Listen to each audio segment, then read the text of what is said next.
This video will help you sleep and relax. But before we begin, I would like to know which city you're from and what time you're watching this. Now, subscribe to the channel, relax, and let's begin.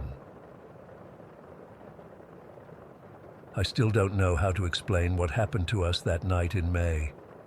It's been 3 months, and I've barely slept since. I keep replaying everything in my head, trying to make sense of it, but I can't. I'm writing this down partly to see if anyone else has experienced something similar, and partly because I need to get it out of my system somehow. My boyfriend Jake and I had been planning this hiking trip to Colorado for months. We're both from Cincinnati, and we'd been talking about seeing the Rockies together since we first started dating 2 years ago. Jake's a big outdoorsy guy, always dragging me on some adventure or another. I'm more cautious, but I was excited about this trip. We'd mapped out our route, booked places to stay, and packed all our gear into my Honda CR-V. We left Cincinnati around 9 in the morning, planning to drive as far as we could the first day.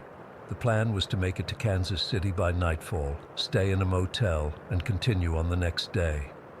The first part of the drive was totally normal. We listened to podcasts, stopped for lunch at a diner somewhere in Indiana, and switched drivers every few hours. By evening, we were making good time. Jake had been driving since our last gas stop, but around 11 at night he started yawning and rubbing his eyes. I offered to take over, and he gratefully pulled into a rest stop to switch. He reclined his seat and was asleep within minutes, which was typical for him. The guy can sleep anywhere. That's when things started to get weird. I don't know exactly when we got off track. I was following the GPS, but somewhere in western Missouri the signal got spotty. The highway we were on seemed to narrow, becoming a 2-lane road that cut through dense forest. I figured it was just a rural stretch and kept driving, expecting to hit a main highway again soon. But the road just kept going. I drove for what felt like an hour without seeing any signs, any exits, or any other cars. The trees pressed in, close on both sides, their branches occasionally scraping against the roof of the car. Jake was still sound asleep, his head lolled against the window, completely oblivious. I checked the gas gauge and felt a spike of anxiety. We were down to less than a quarter tank. The GPS was completely useless now, just showing us as a blue dot in the middle of nowhere. I tried to remember the last town we'd passed through, but my mind was foggy with exhaustion. Just as I was starting to really worry, I spotted a faint glow up ahead. As I got closer, I could make out the outline of a gas station, one of those old-fashioned ones with just 2 pumps and a small convenience store. The sign was partially burned out, but I could read Hal's Gas and Groceries. The whole place was dimly lit by flickering fluorescent lights, but at that point, I was just relieved to find somewhere to refuel. I pulled up to the pump and tried to wake Jake, but he just mumbled something and shifted in his seat. He'd been up since 5 that morning, finishing some work before our trip, so I decided to let him sleep. I grabbed my wallet and headed inside to pay. The bell above the door jingled as I entered, but nobody seemed to be around. The store was small and cluttered, with dusty shelves holding ancient-looking snacks and canned goods. A radio was playing softly in the background, some old country song I didn't recognize. "Hello?" I called out, walking toward the counter. After a few seconds, a door behind the register opened, and a man emerged from what I assumed was a back office. I still get chills thinking about him. He was tall and painfully thin, with deep-set eyes that looked almost hollow in his gaunt face. His skin had a grayish pallor that made him look sick. When he smiled at me, it didn't reach his eyes.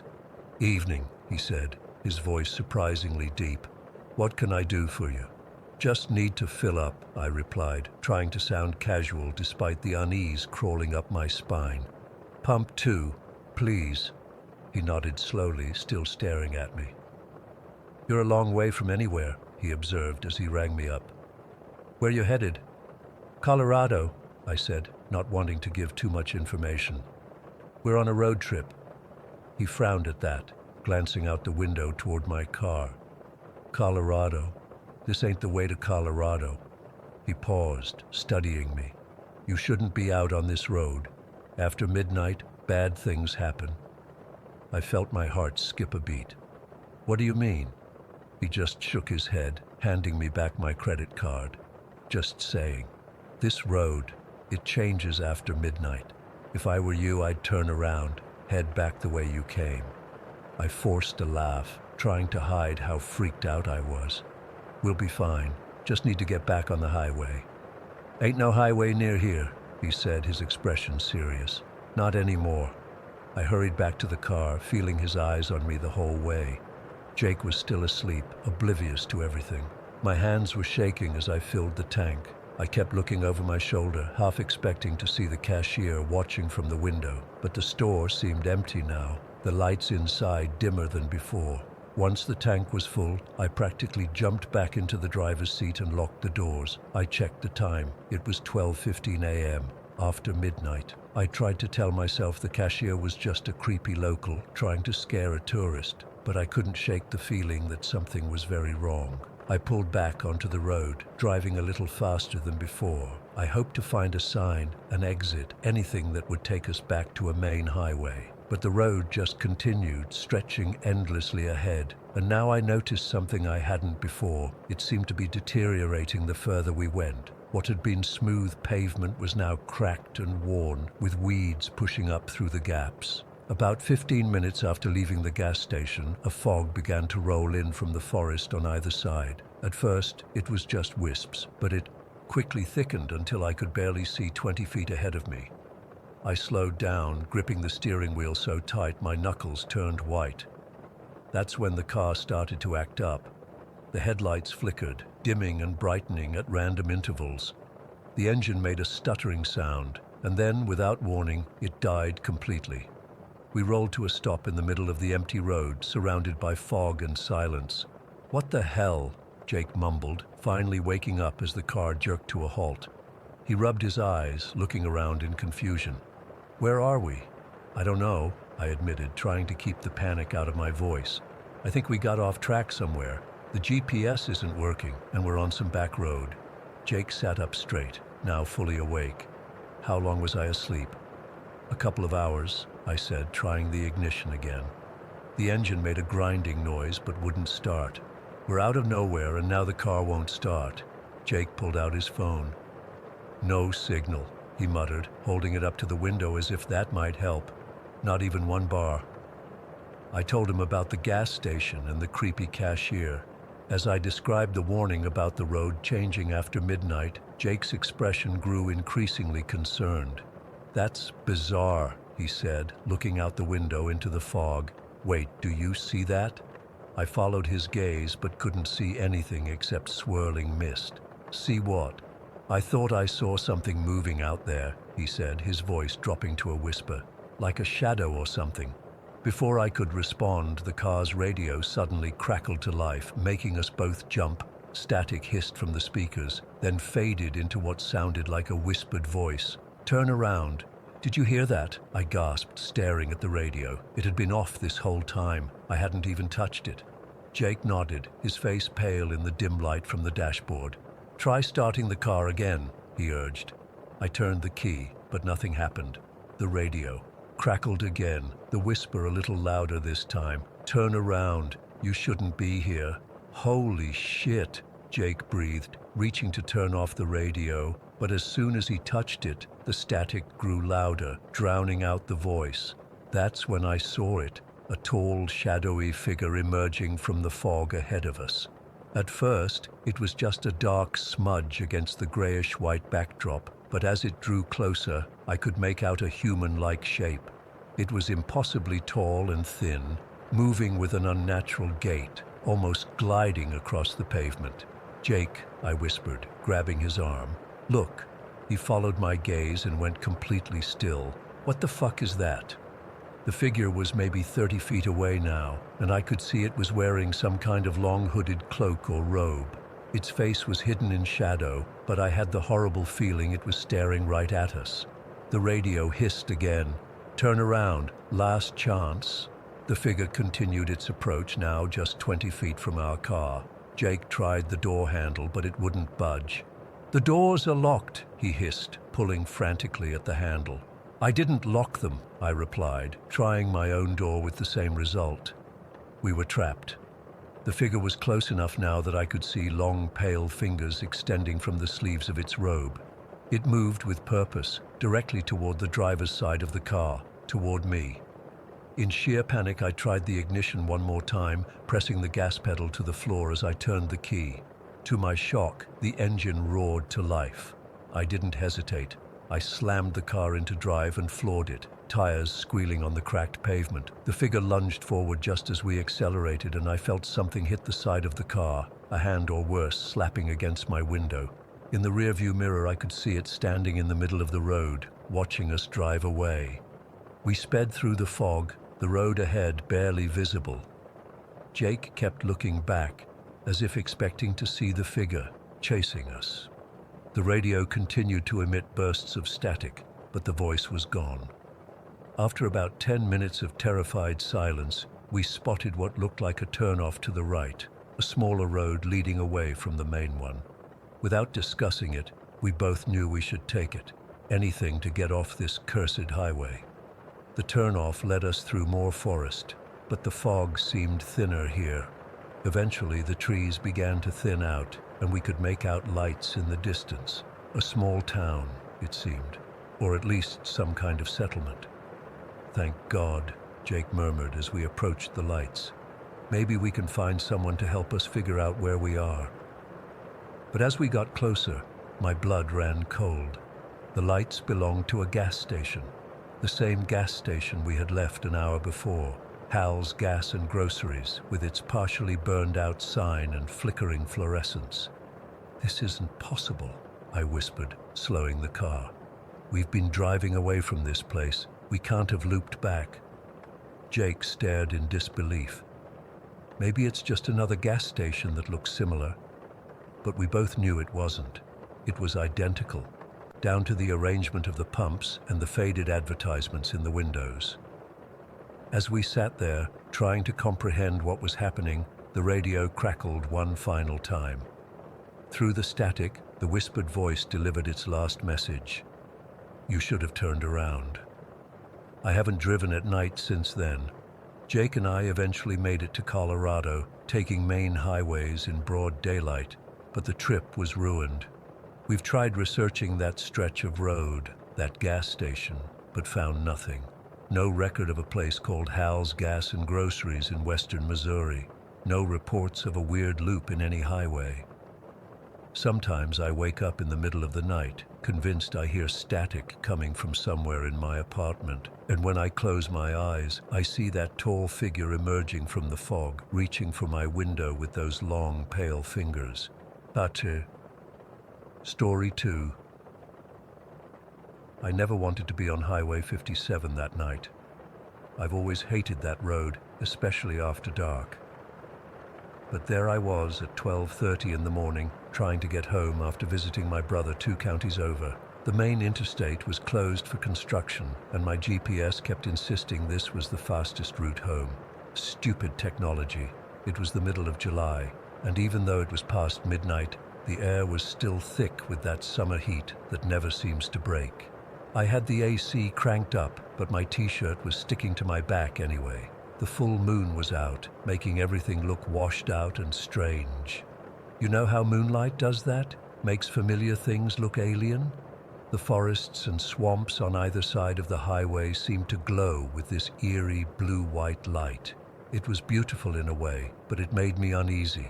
I hadn't seen another car for about 45 minutes, just me on this narrow 2-lane strip of asphalt cutting through the wilderness. The radio kept cutting in and out, so I'd given up and turned it off. The silence was almost worse.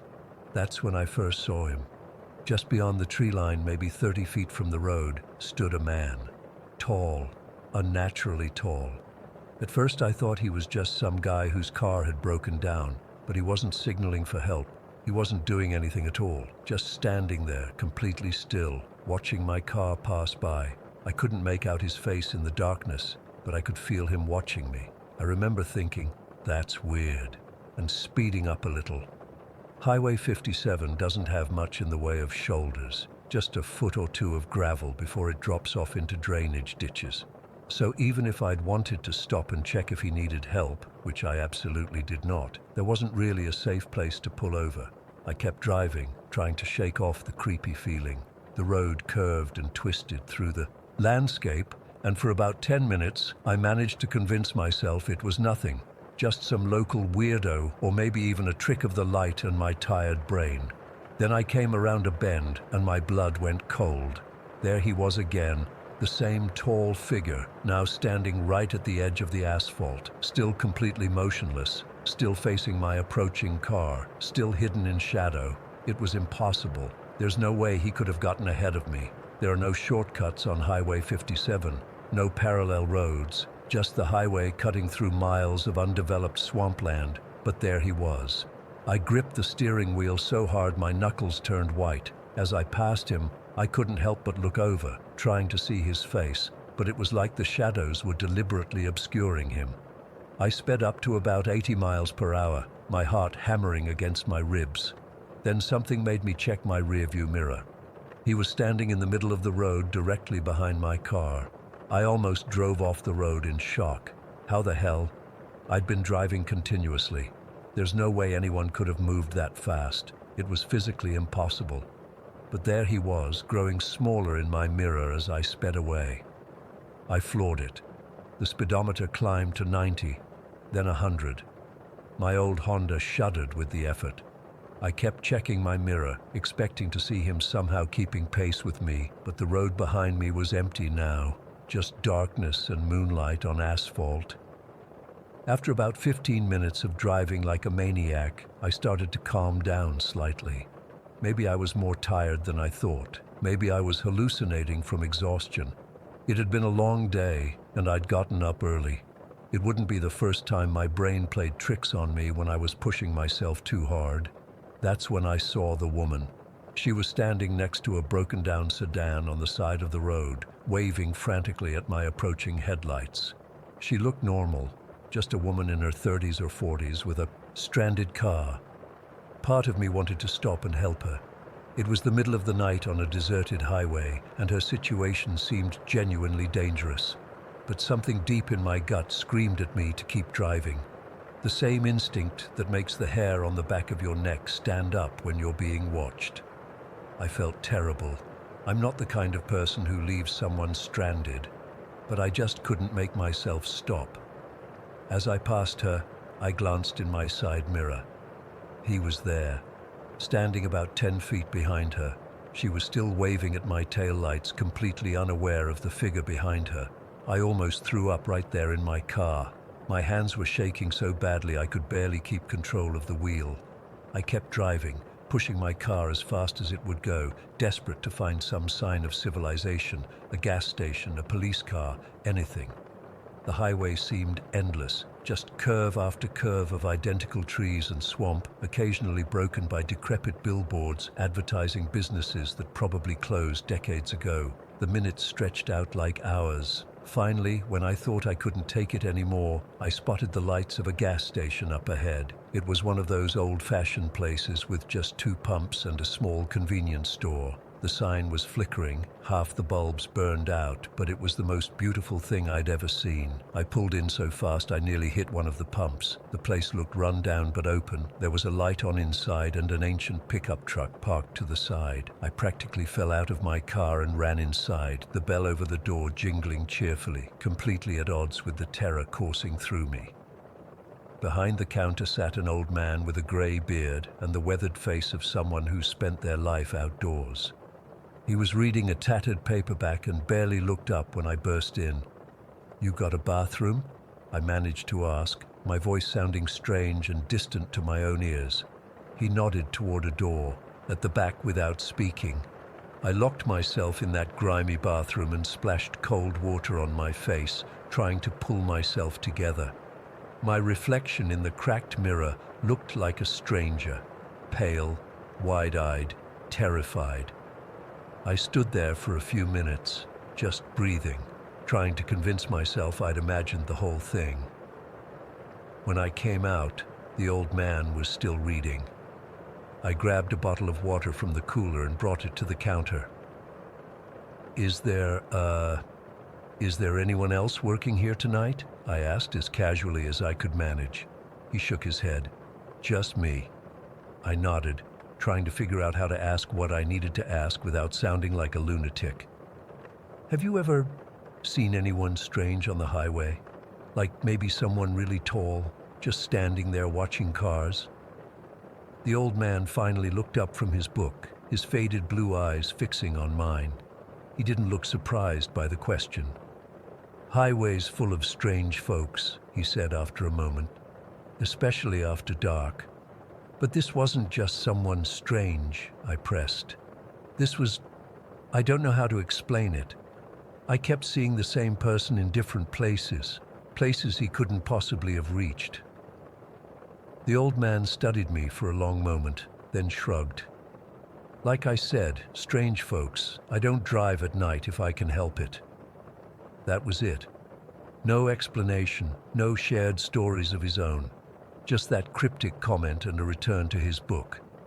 I paid for the water and stood there for a moment, wondering if I should push for more information, but something about his demeanor told me he wasn't going to elaborate. I went back to my car, feeling marginally better just from being around another human being, even one as unhelpful as the gas station attendant. I checked my phone again. Still no service. The clock read 1:45 in the morning. According to my GPS, I still had about 70 miles to go before reaching the interstate. I sat in my car for a few minutes, engine running, trying to psych myself up to get back on the road. Maybe I could stay at the gas station until morning. But the old man didn't seem like the type who would welcome that, and there was nowhere to sleep anyway. I took a deep breath, put the car in drive, and pulled back onto Highway 57. For about 20 minutes, everything seemed normal. The road was still empty, still eerie in the moonlight, but there were no tall figures watching me from the tree line. I started to relax slightly, even turned the radio back on and found a station playing classic rock. The familiar music helped calm my nerves. Then I came around a bend, and there he was, standing directly in the middle of the road. I slammed on the brakes, tires screeching on the asphalt. My car fishtailed slightly before coming to a stop about 30 feet from the figure. This time I could see his face. God, I wish I couldn't. His eyes were wrong, completely black, like empty holes in his face. Not just dark brown or even the black of normal pupils, these were voids, absences of light. And his smile, it stretched too wide, much wider than any human mouth should be able to stretch. It wasn't a friendly smile. It wasn't even a threatening smile. It was something else entirely, something that didn't belong on a human face. I screamed. I'm not ashamed to admit it. I screamed like a child, then threw the car into reverse, spun around in the middle of the highway, and floored it in the opposite direction. I didn't care that I was going back toward the gas station instead of toward home. I just needed to get away from that face. I drove back to the gas station in a blur of panic, pulled in, and ran back inside. The old man looked up, unsurprised to see me again. "He's out there," I gasped, "on the road, with those eyes and that smile and—" "Sit down, son," the old man said, gesturing to a plastic chair near the counter. "You're not going anywhere tonight." I collapsed into the chair, shaking all over. "What is he?" The old man just shook his head. "Some questions don't have answers you want to hear." I stayed at that gas station until sunrise, dozing fitfully in that uncomfortable chair. When the first rays of dawn broke through the windows, the old man nudged me awake. "Daylight now," he said simply. "You can go." I drove home as the sun rose, taking the long way around to avoid Highway 57 entirely. I've never been back on that road, and I never will be.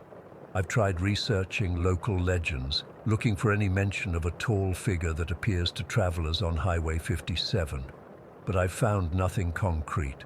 All I know is what I saw that night, and whenever I close my eyes, I can still see that face, those empty black eyes, that impossibly wide smile. Some things just shouldn't exist in our world. Some things should stay in the darkness where they belong. Story 3. I still can't sleep properly. It's been 3 weeks since that night on Route 62, and I keep seeing his face every time I close my eyes. those coal-black eyes staring right through me. I've been driving trucks for 15 years, covered nearly every highway in this country, but I've never experienced anything like this. I need to write it down. Maybe then I can make sense of it. Maybe someone else has seen him too. It was supposed to be a routine haul from Denver to St. Louis. I'd done this route dozens of times before. The dispatcher had me carrying electronic components. Nothing unusual, just a regular load. I left Denver around 3 in the afternoon, figuring I'd make it about halfway before stopping for the night. The weather forecast was clear, my rig was running smoothly, and I had a fresh thermos of coffee. Just another day on the job. The sun went down around 7, and that stretch of Route 62 gets pretty desolate after dark. Not much traffic, just the occasional truck, and maybe a few cars heading east. I'd been driving for about 8 hours when I started feeling the fatigue setting in. My eyes were getting heavy, and I knew it wasn't safe to push it any further. There's this rest stop I usually use, about 40 miles past the Colorado-Kansas border. Nothing fancy, just a gas station with a small diner attached, a place to park the rig, and restrooms that are cleaner than most. I pulled in just before midnight. The place was mostly empty, just a couple of other trucks parked in the lot. I noticed one of them immediately because it looked so out of place. It was an old Peterbilt, probably from the late 70s or early 80s, with a faded red cab and a lot of chrome that had seen better days. The kind of truck you don't see much anymore, especially not doing long hauls. It was parked under the only light that was flickering in the lot, which made it look even more, I don't know, wrong somehow. I didn't think much of it at first. I was more focused on getting some food and using the bathroom. The diner was practically empty, just the night cook and a waitress who looked like she'd rather be anywhere else. I ordered a burger and fries, used the restroom, and took my time eating. I wasn't in a rush, and I figured I'd catch about 5 hours of sleep in the cab before hitting the road again. As I was walking back to my truck, I noticed the driver of that old Peterbilt sitting behind the wheel. He wasn't moving, just staring straight ahead through the windshield. I couldn't see his face clearly, but something about his stillness made the hair on the back of my neck stand up. You know that feeling when someone's watching you? That's what I felt, even though he wasn't looking in my direction. I climbed into my cab, locked the doors, force of habit, and tried to get comfortable for some sleep. I dozed off pretty quickly. Driving all day will do that to you. I don't know how long I was out when I woke up suddenly. The digital clock on my dashboard read 3:15 in the morning. Something had woken me up, but I couldn't figure out what. Then I heard it, an engine starting up. I looked out my window and saw the old Peterbilt pulling out of the lot. I figured I might as well get going too. I was already awake, and 5 more hours of driving would get me to St. Louis ahead of schedule. I started up my rig and pulled back onto Route 62, heading east. The road was completely empty at that hour, just a long dark ribbon stretching out ahead of me.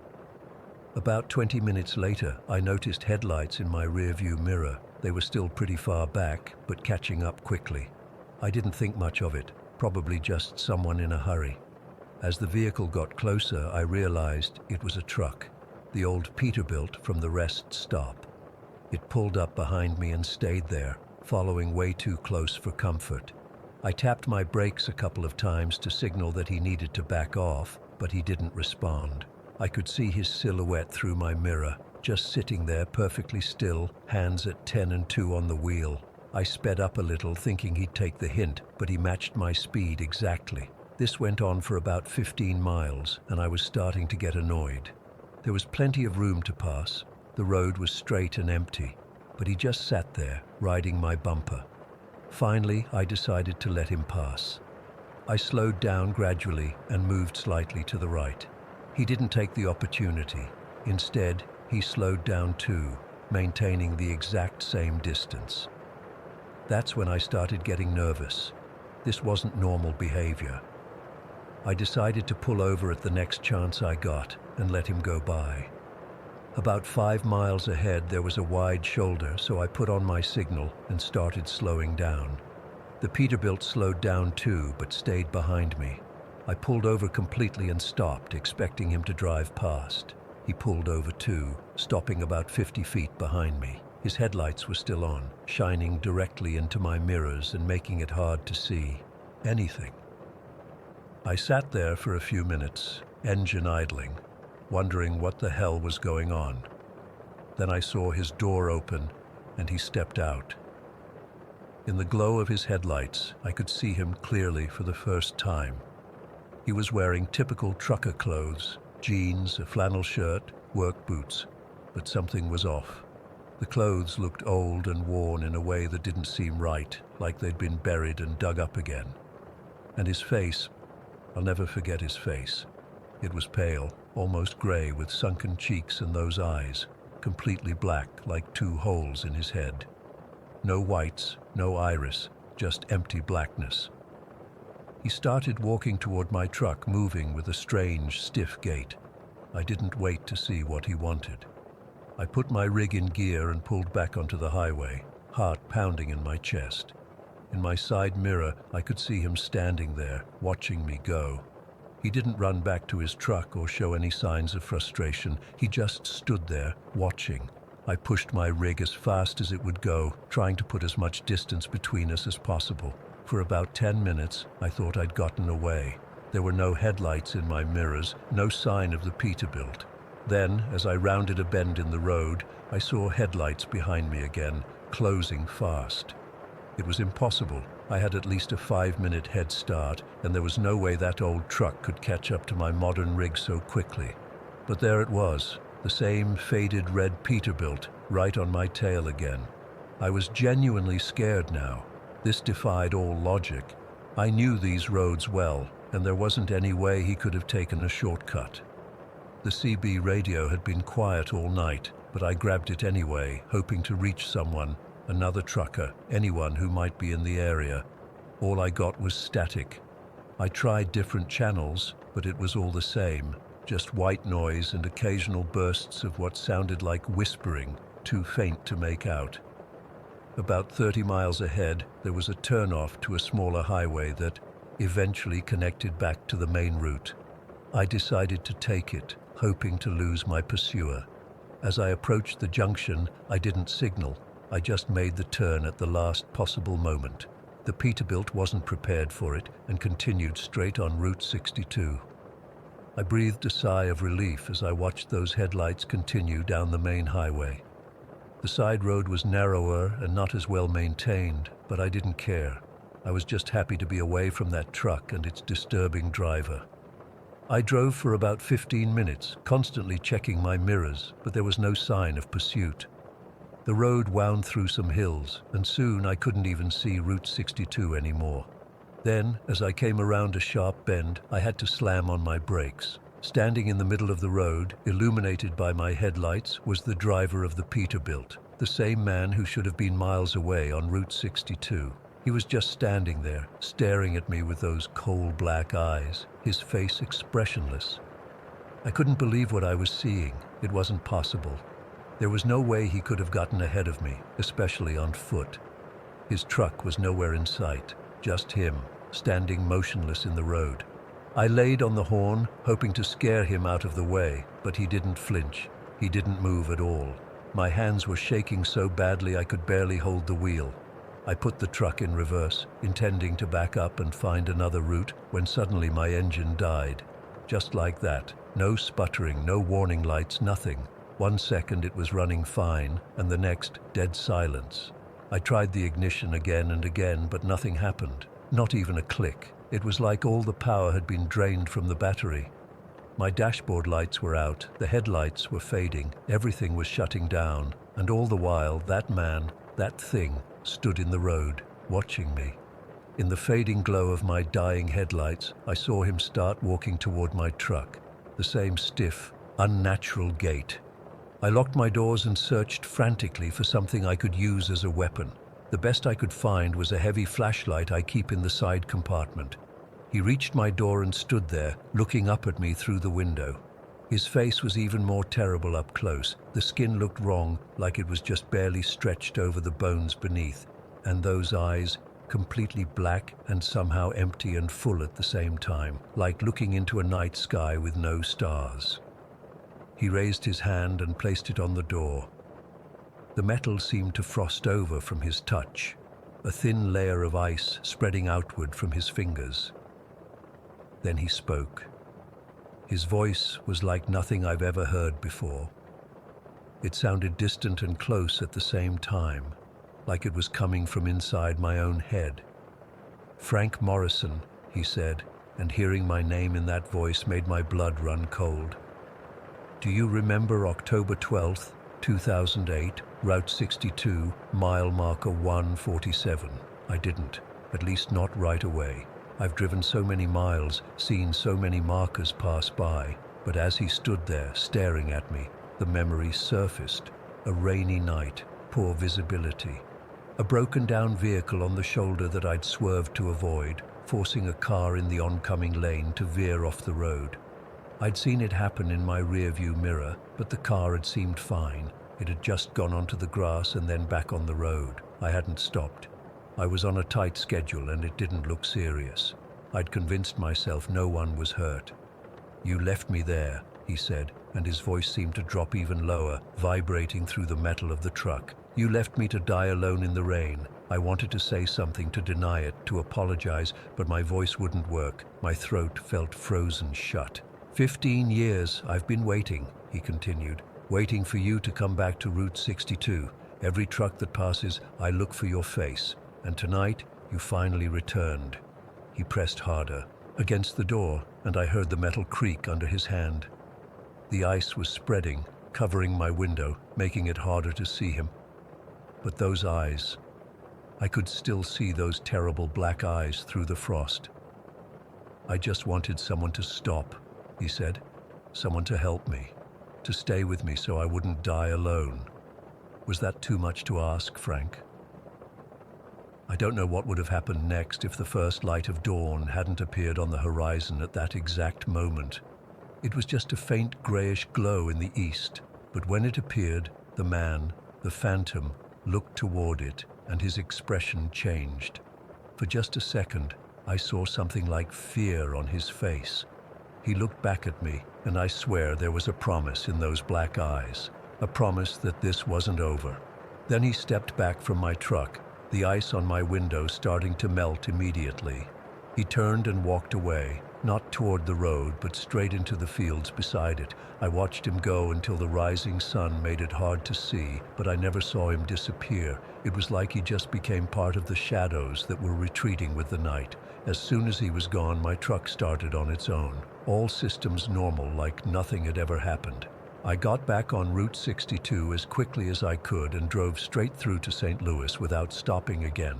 I made my delivery on time, but I wasn't the same. That was 3 weeks ago. I'm still driving. I have to make a living, but I've rearranged my routes. I won't go near Route 62 anymore, at least not alone. I've found other drivers who'll team up for that stretch. They think I'm crazy when I try to explain why, so I've stopped trying.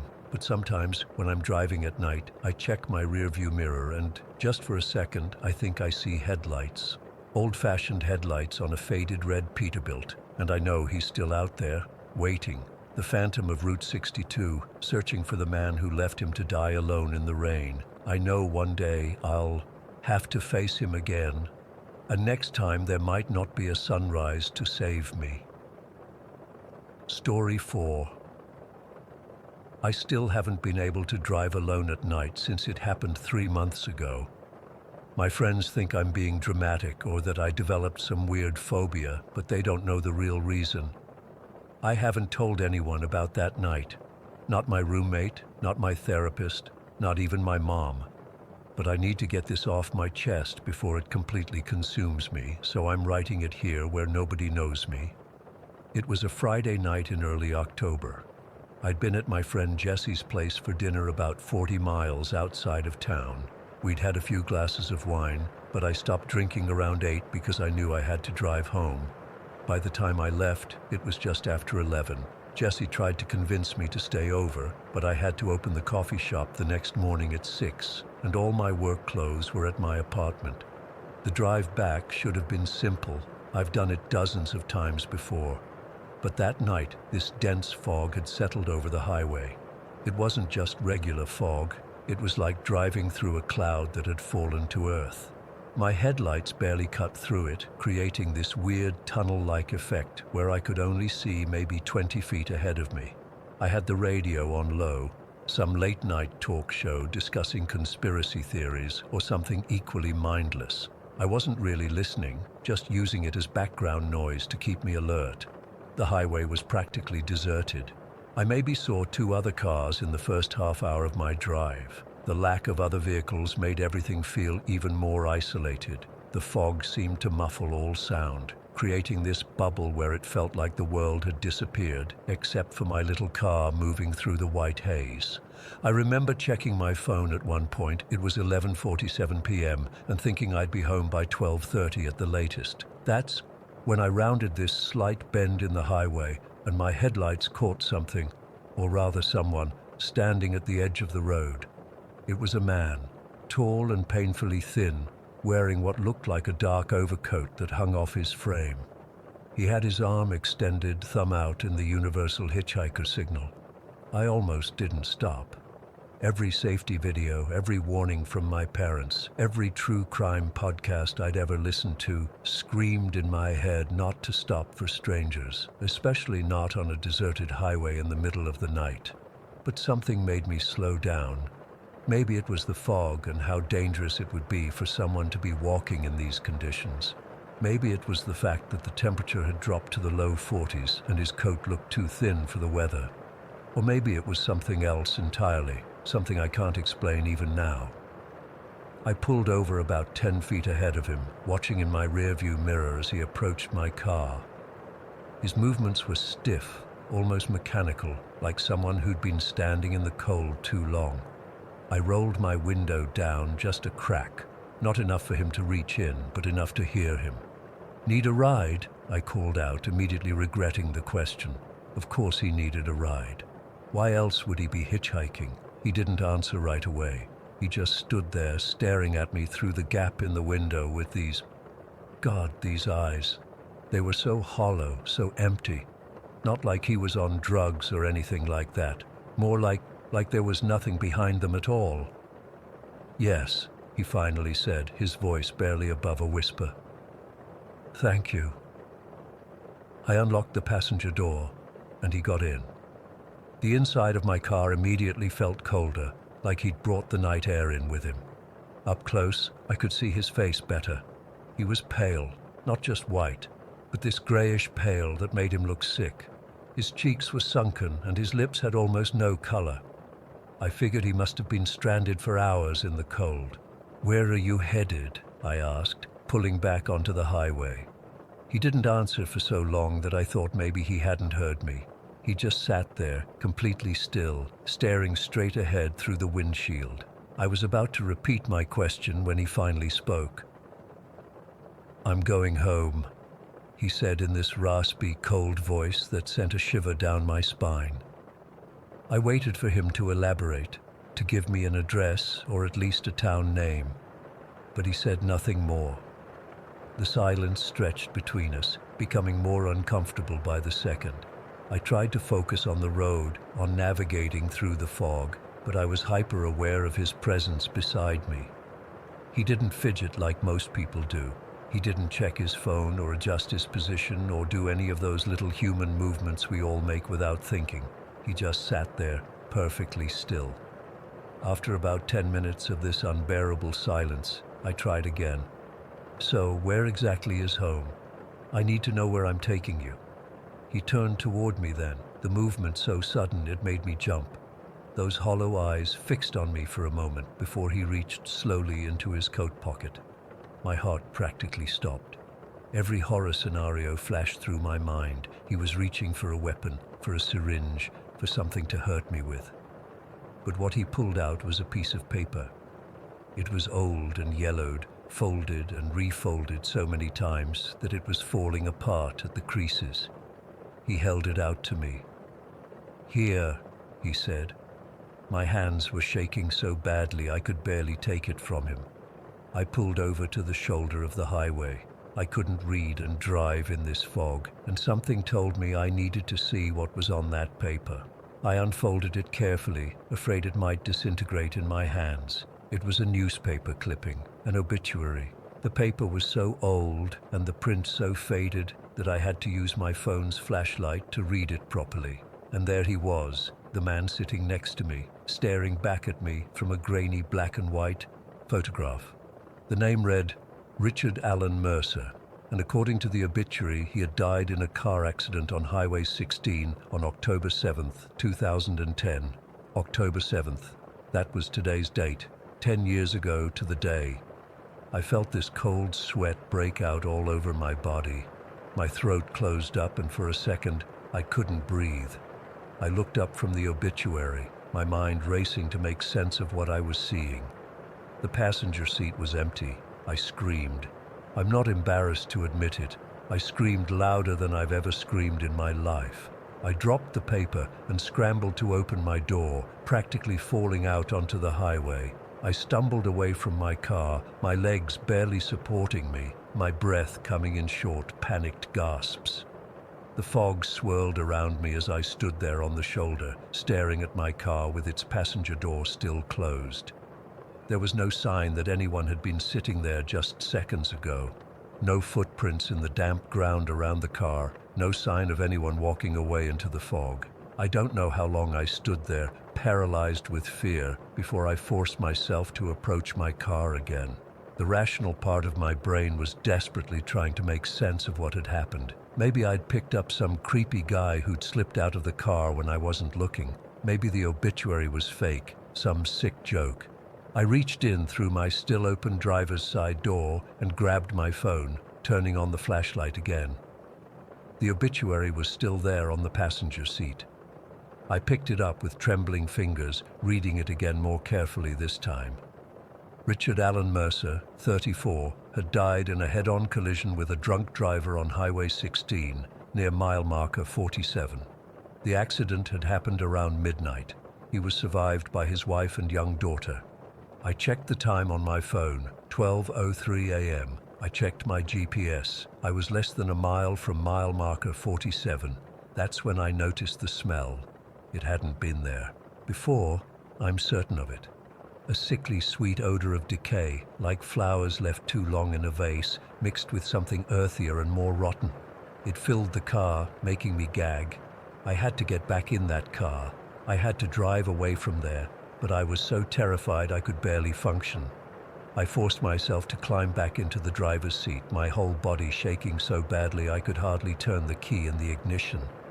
As I put the car in drive, I glanced in the rearview mirror. He was sitting in my back seat. Those hollow eyes stared back at me in the mirror, his face somehow even more gaunt and grey than before.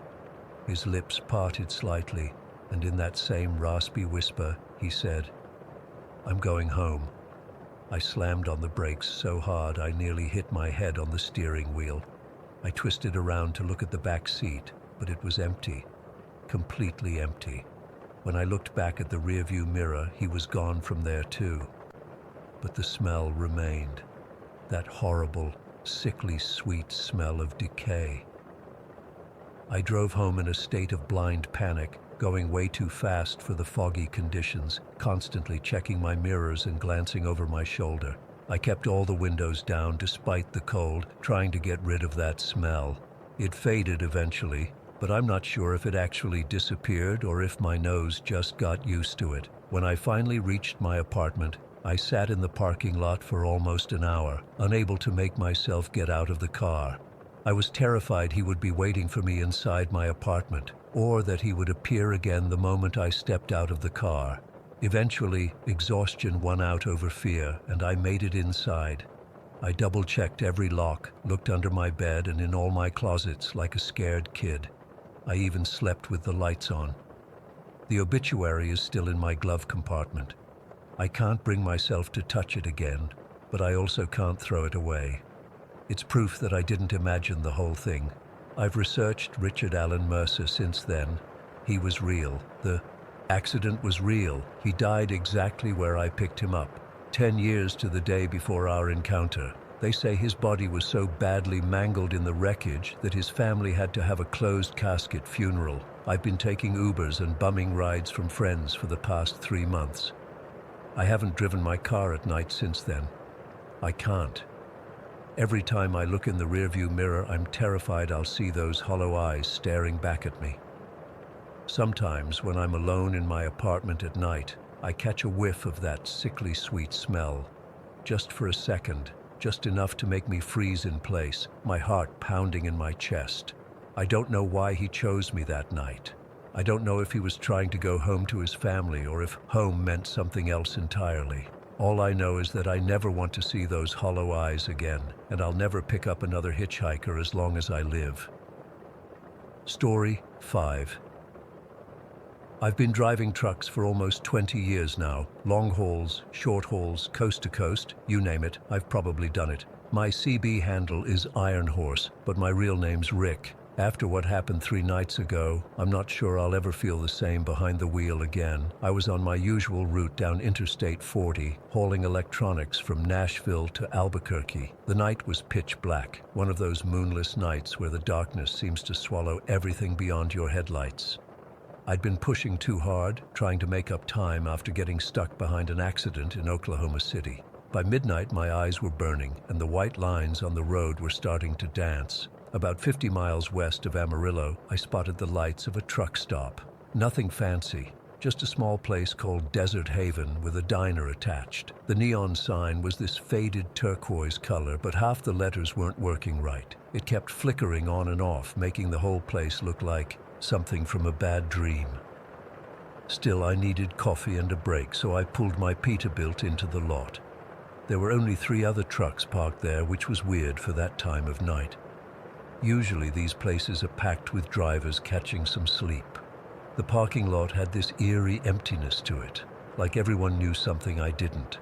I remember checking my watch, 12:43, before I stepped down from my cab. The air felt wrong somehow. It was summer in Texas, but there was this cold bite to the wind that cut right through my flannel shirt. I locked up my truck and headed for the diner, my boots crunching on the gravel. Inside, the fluorescent lights hummed and flickered. The place smelled like burnt coffee and grease. Only 2 booths were occupied, an old man reading a newspaper and a heavy-set trucker hunched over a plate of eggs. Behind the counter, a waitress with tired eyes and graying hair was wiping down the coffee machine. "Coffee, honey?" she asked when I sat at the counter. Her name tag read Linda. Her hands had that slight tremor that comes from too many late shifts and not enough sleep. "Yeah, black," I said, "and maybe a slice of that apple pie I see back there." While she poured my coffee, I noticed a paper taped to the wall behind the register. It was a missing person poster with the photo of a young woman. Couldn't have been more than 25. Long dark hair, bright eyes, pretty smile, the kind of smile that makes you think she laughed a lot. The name printed under the photo was Jessica Winters. The poster said she was last seen at this very truck stop about 6 months ago. Linda caught me staring. "Sad business that," she said, sliding my coffee across the counter. "3rd one this year." Before I could ask what she meant, the trucker from the booth sat down next to me. He was an older guy, probably in his 60s, with a gray beard and bloodshot eyes. His trucker cap had some faded logo I couldn't make out. "You heading west?" he asked. I nodded. "Albuquerque." He sipped his coffee, his eyes never leaving the missing person poster. "Name's Bill. Been driving this stretch for 30 years. He lowered his voice. "Word of advice, don't stop on this highway after dark if you can help it, especially not between here and Tucumcari. I've heard all kinds of trucker superstitions over the years, but something in his tone made the hair on my arms stand up. "Why's that?" I asked, trying to sound casual. Bill glanced around as if making sure no one else was listening. "Something out there takes people. Drivers, hitchhikers, doesn't matter, they just disappear." He tapped the missing poster with a weathered finger. "That girl there? She was traveling with her boyfriend. He went to use the bathroom, came back, and she was gone. Just vanished. Left her purse and everything." Linda placed my pie in front of me. "Bill, don't go scaring my customers with your ghost stories." But I could see it in her eyes. She believed it too. Bill stood up and threw a few bills on the counter. It ain't no ghost story. It's something worse. He leaned closer to me. If you see anyone on the side of the road tonight, don't stop, no matter what.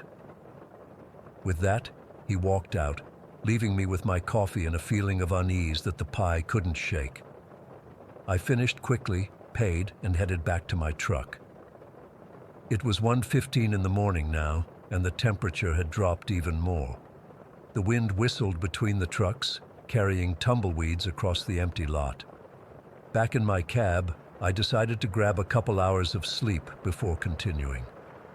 I reclined my seat, pulled my jacket over me, and tried to ignore Bill's warning echoing in my head. The lot was quiet, except for the occasional gust of wind hitting the side of my truck. I must have dozed off because the next thing I remember is waking to a tapping sound on my passenger window. At first I thought it was just the wind or maybe branches from the scraggly tree near where I'd parked, but it was too rhythmic, too deliberate. Tap, tap, tap. Groggily I checked my phone. 2:27 in the morning. I sat up and froze. There was a woman standing outside my passenger window. In the dim light from the parking lot, I could make out her features. Young, maybe mid-20s, with long dark hair that hung in wet-looking clumps around her face. She was wearing what looked like a white dress, but it was dirty and torn at the hem, and there were dark stains all over it that looked horribly like blood. My first thought was that she must be hurt, maybe a car accident victim or someone who needed help. But then I remembered the missing poster in the diner. The girl outside my window looked just like Jessica Winters. She tapped again, her pale fingers leaving smudges on the glass. Her eyes were wide and desperate. I rolled down the window just a crack. "Do you need help?" I asked, my voice sounding strange to my own ears. She leaned closer to the crack in the window. "Help me," she whispered. Her voice was raspy, like she'd been screaming. "Please help me." I hesitated for just a second, then made the decision to open my door. I reached for the handle, pulled it, and swung the door open. But when I looked back to the passenger side, she was gone. Just gone. No footprints in the gravel, no sign anyone had been there at all. I got out of my truck, heart pounding in my chest. The parking lot was empty, except for the same 3 trucks I'd seen earlier. The night was silent, not even the sound of highway traffic in the distance. "Hello?" I called out, feeling stupid and scared at the same time. "Miss, are you there?" Nothing. I walked around my truck, checking underneath and between the other vehicles. Nothing. No one. I was starting to think I'd dreamed the whole thing when I heard it again. Tap, tap, tap. This time the sound came from my driver's side window. I spun around, and there she was again, standing right next to my open door. The overhead. Light from my cab illuminated her face, and I could see now that her skin had a grayish tinge to it. Her lips were blue, but her eyes, God, her eyes were so alive, so terrified. "He's coming for me," she said, her voice clearer now. "Please don't let him take me." I felt rooted to the spot, unable to move or speak. "Who?" I finally managed to ask. "Who's coming for you?" She opened her mouth to answer, but then her head jerked up, looking at something over my shoulder. The expression on her face changed to pure terror. "He's here!" she screamed, backing away from me. "Run! Run now!" Before I could turn to see what she was looking at, she let out another blood-curdling scream and seemed to simply blink out of existence. One moment she was there, the next, nothing but empty air. The silence that followed was deafening. I felt a coldness creeping up my spine, a sensation like being watched by something ancient and hungry. I didn't want to turn around. Every instinct in my body was screaming at me not to look behind me, but I couldn't help it. I turned slowly, expecting to see someone or something standing there in the darkness, but the parking lot was empty. At least, that's what I thought until I noticed a dark shape at the very edge of the lot, just beyond the reach of the lights. It was tall, taller than any man I've ever seen, and completely still. I couldn't make out any features, just a black silhouette against the slightly less black night. But I knew it was watching me. I could feel its gaze like ice water in my veins. I didn't think. I didn't grab my phone or my wallet or anything. I just jumped back into my truck, slammed the door, and locked it. My hands were shaking so badly I could barely get the key in the ignition, but somehow I managed to start the engine. As I threw the truck in gear and pulled out of the lot, I glanced in my rearview mirror. The figure was still there, unmoving, but now I could see something else, the woman in white being dragged toward the darkness by some invisible force. She was struggling, her mouth open in a silent scream, her eyes locked on my departing truck with a look of total despair. I floored it. The tires squealed as I shot onto the highway, heart hammering in my chest. I drove like a madman, pushing my rig well past the speed limit, not caring about tickets or safety or anything except putting distance between me and that truck stop.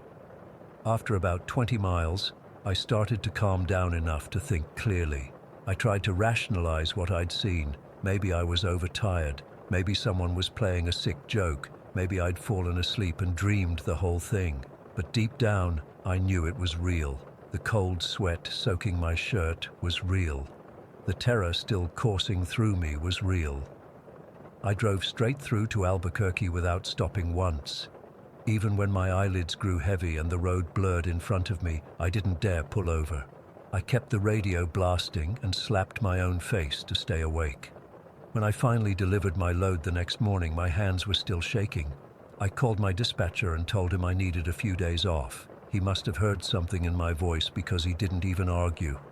I've spent the last 3 days in a motel room, jumping at every sound, unable to sleep for more than an hour at a time before jerking awake, convinced I can hear tapping at my window. I looked up that truck stop online. According to local news reports, 5 people have disappeared from there in the past 2 years, all of them at night, all without a trace. The authorities blame it on a possible serial killer working the interstate, but they have no leads, no bodies, nothing. I know what I saw. That woman, Jessica, she wasn't alive anymore, and whatever took her is still out there, still hunting. I've been driving Interstate 40 for most of my career, but I don't think I can ever go back to that stretch of highway again. Every time I close my eyes, I see Jessica's face as she was. Pulled into the darkness, I hear her scream, and sometimes, in the quiet hours before dawn, I swear I can hear tapping on my window. Tap, tap, tap. Story 6. I still haven't been able to sleep properly since that night 3 weeks ago.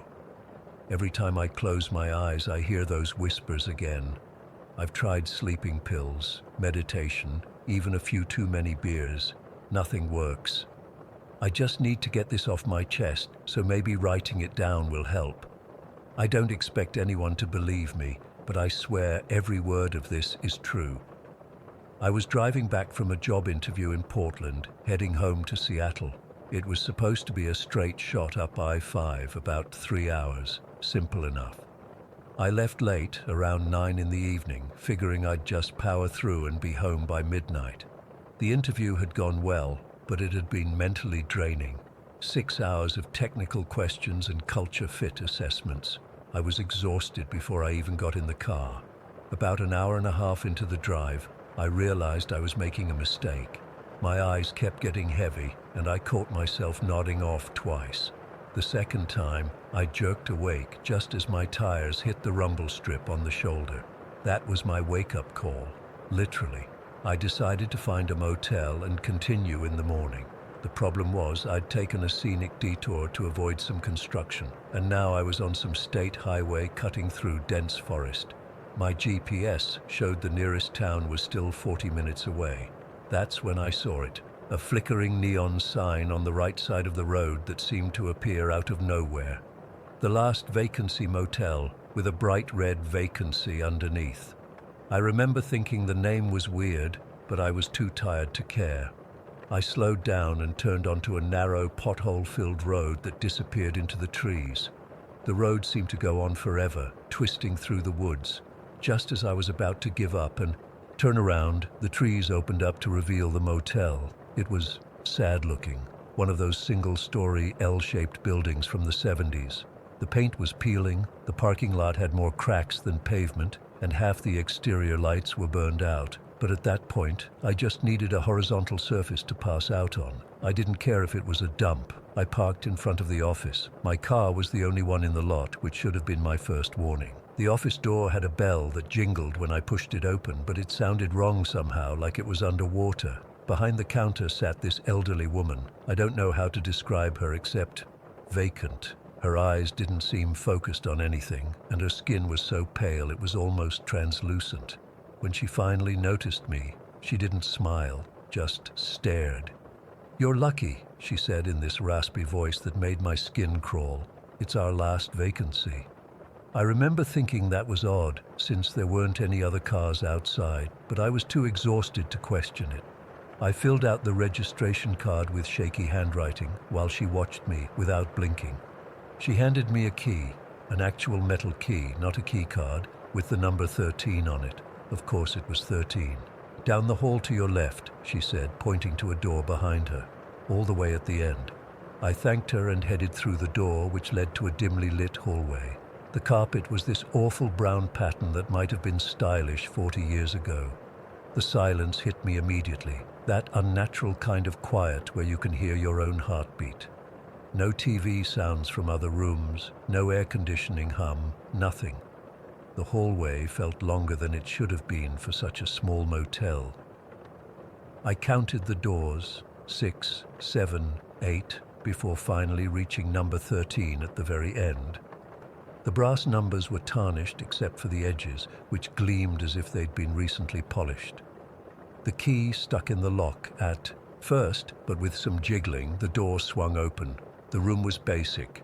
Queen bed with a faded floral bedspread, laminate dresser with a boxy TV on top, a small round table with one chair in the corner. The air smelled stale, like the room hadn't been opened in months, with an underlying scent I couldn't identify, something earthy and damp.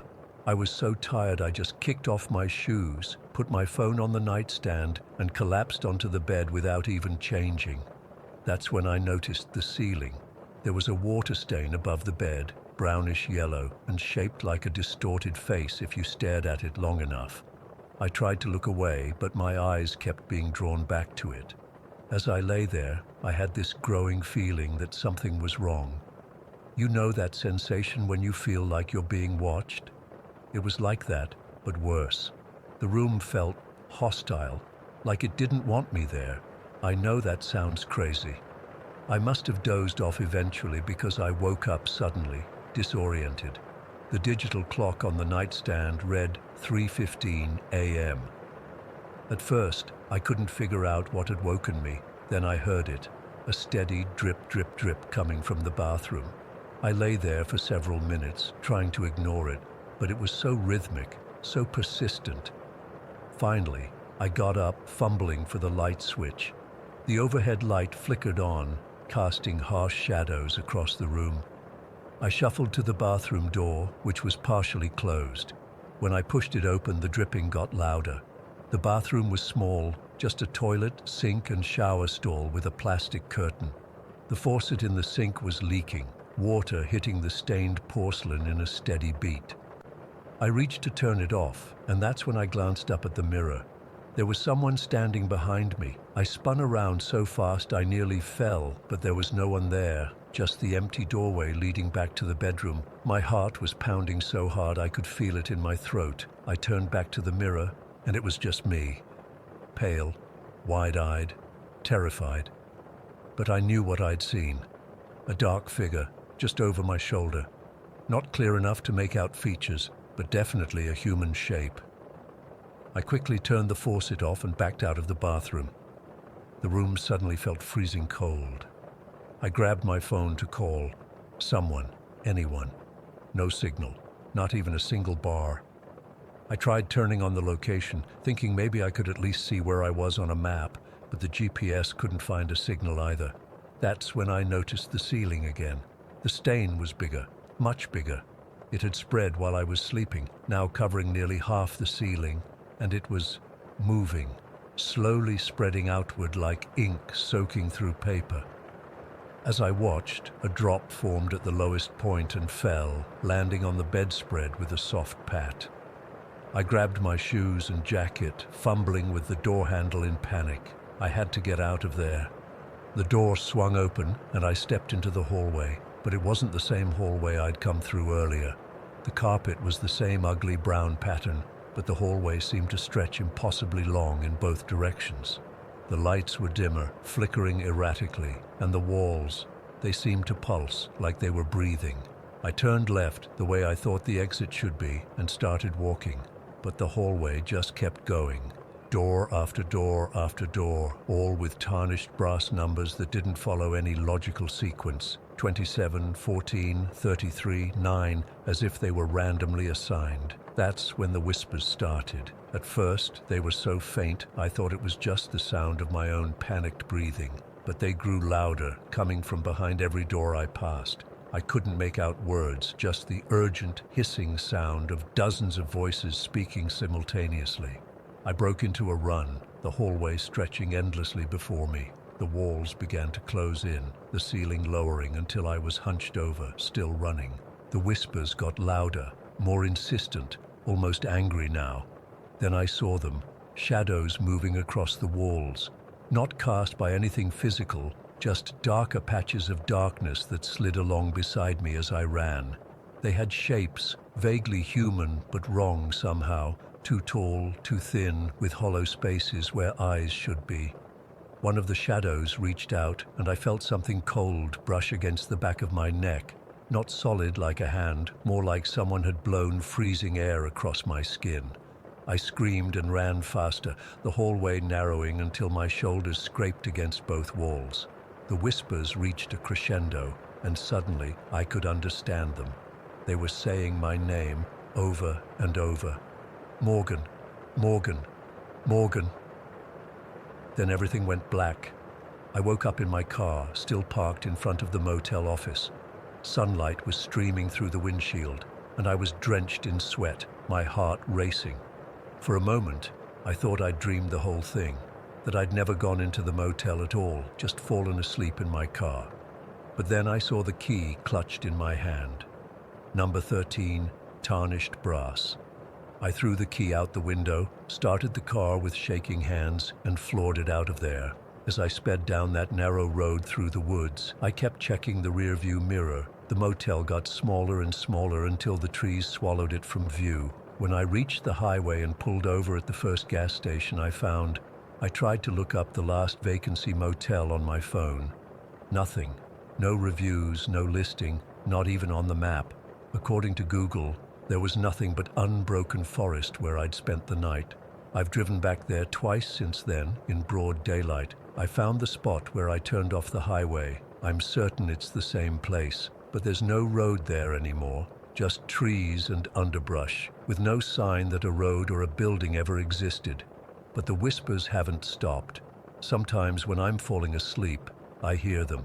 Again, distant but clear, saying my name. And sometimes, out of the corner of my eye, I see shadows moving across my walls, reaching out with long, thin fingers. I don't know what happened that night. I don't know if the last vacancy motel exists in our world or somewhere else.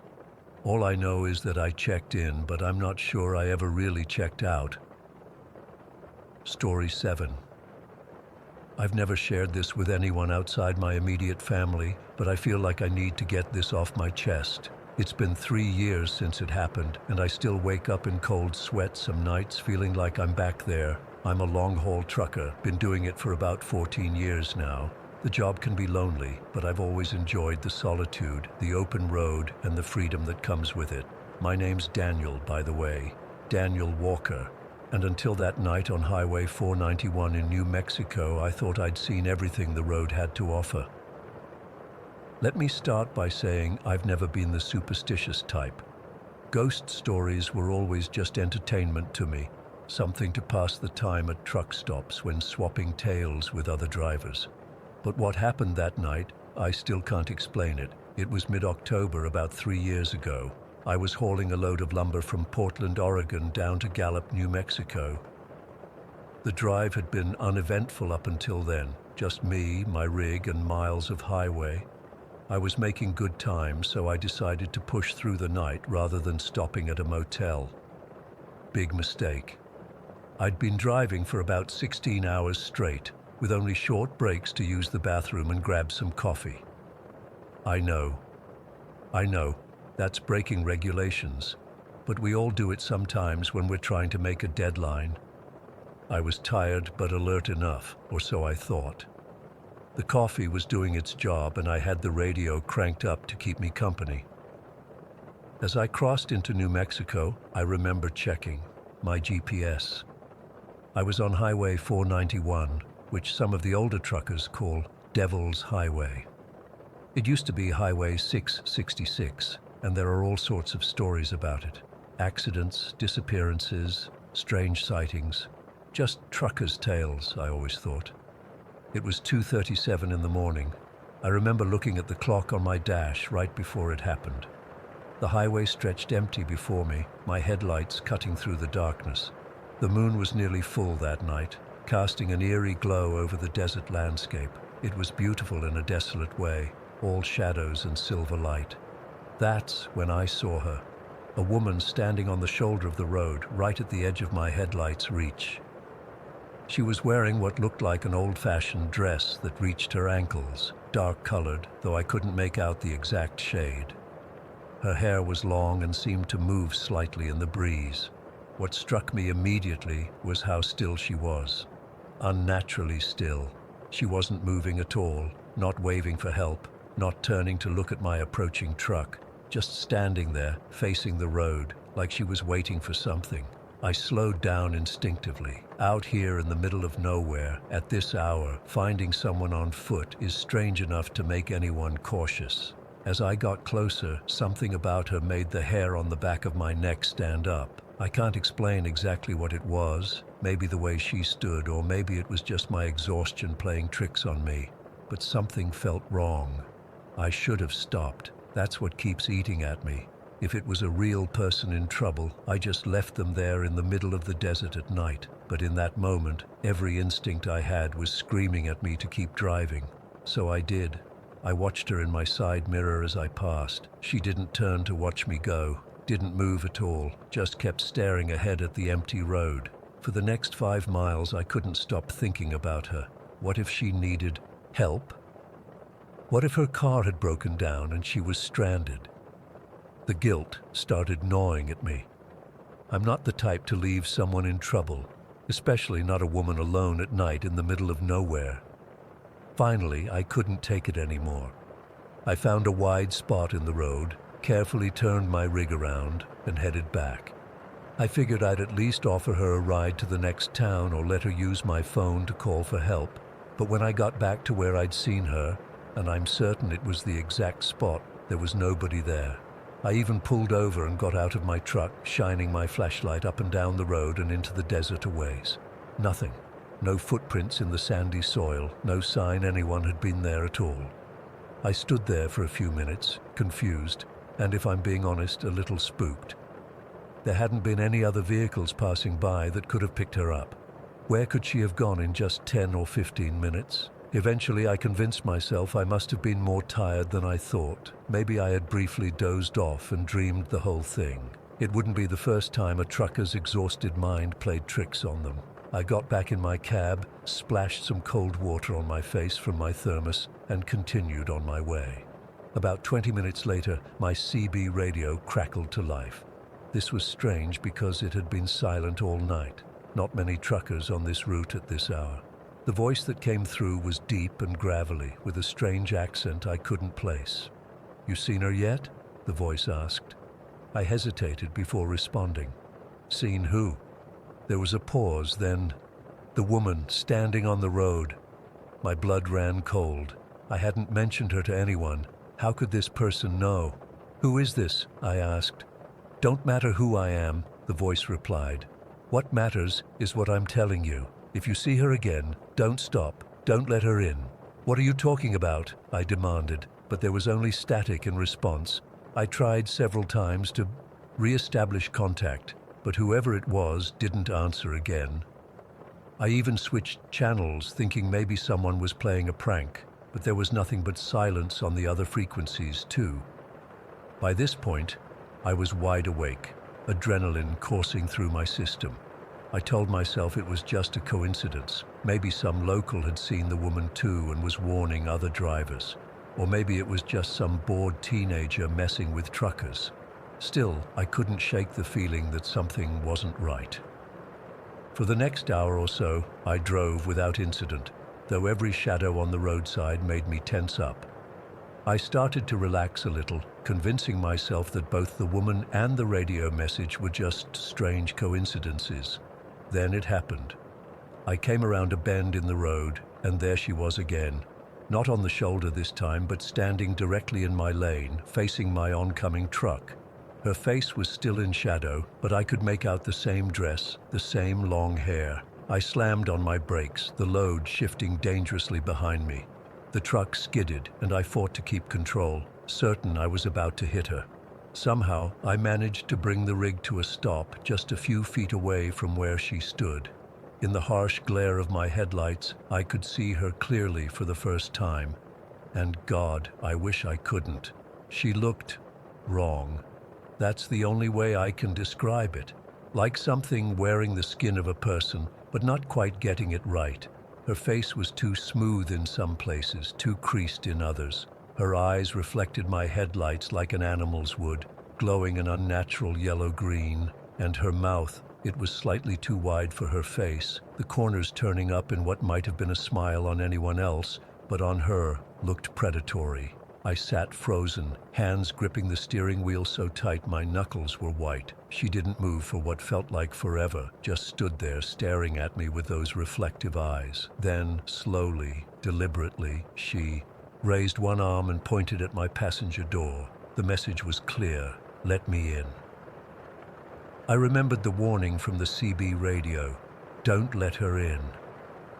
In that moment, I knew with absolute certainty that whatever was standing in front of my truck wasn't human, and that opening my door would be the worst mistake of my life. We stayed like that for what felt like hours, but was probably only minutes, me paralyzed in my seat, her pointing silently at my door. I didn't dare look away from her, afraid of what might happen if I did. Finally, after what seemed like an eternity, she lowered her arm. Her head tilted slightly to one side, like she was considering something. Then, with movements that were too fluid, too smooth to be natural, she turned and walked into the desert, disappearing into the darkness beyond my headlights. I sat there for several minutes, unable to move, barely breathing. When I finally managed to put the truck back in gear, my hands were shaking so badly I could barely grip the wheel. I drove away as fast as I safely could, constantly checking my mirrors, terrified I'd see her again. I didn't stop driving until the sun was well up in the sky. I pulled into the first truck stop I found, parked, and just sat there, trying to process what had happened. I must have dozed off eventually because I woke up to someone knocking on my window, another trucker checking if I was okay. I completed my delivery in Gallup later that day, but I was a mess. I couldn't stop thinking about her, about what might have happened if I'd opened that door, about who or what she really was. I've avoided Highway 491 ever since. I'll take detours that add hours to my journey just to stay off that stretch of road.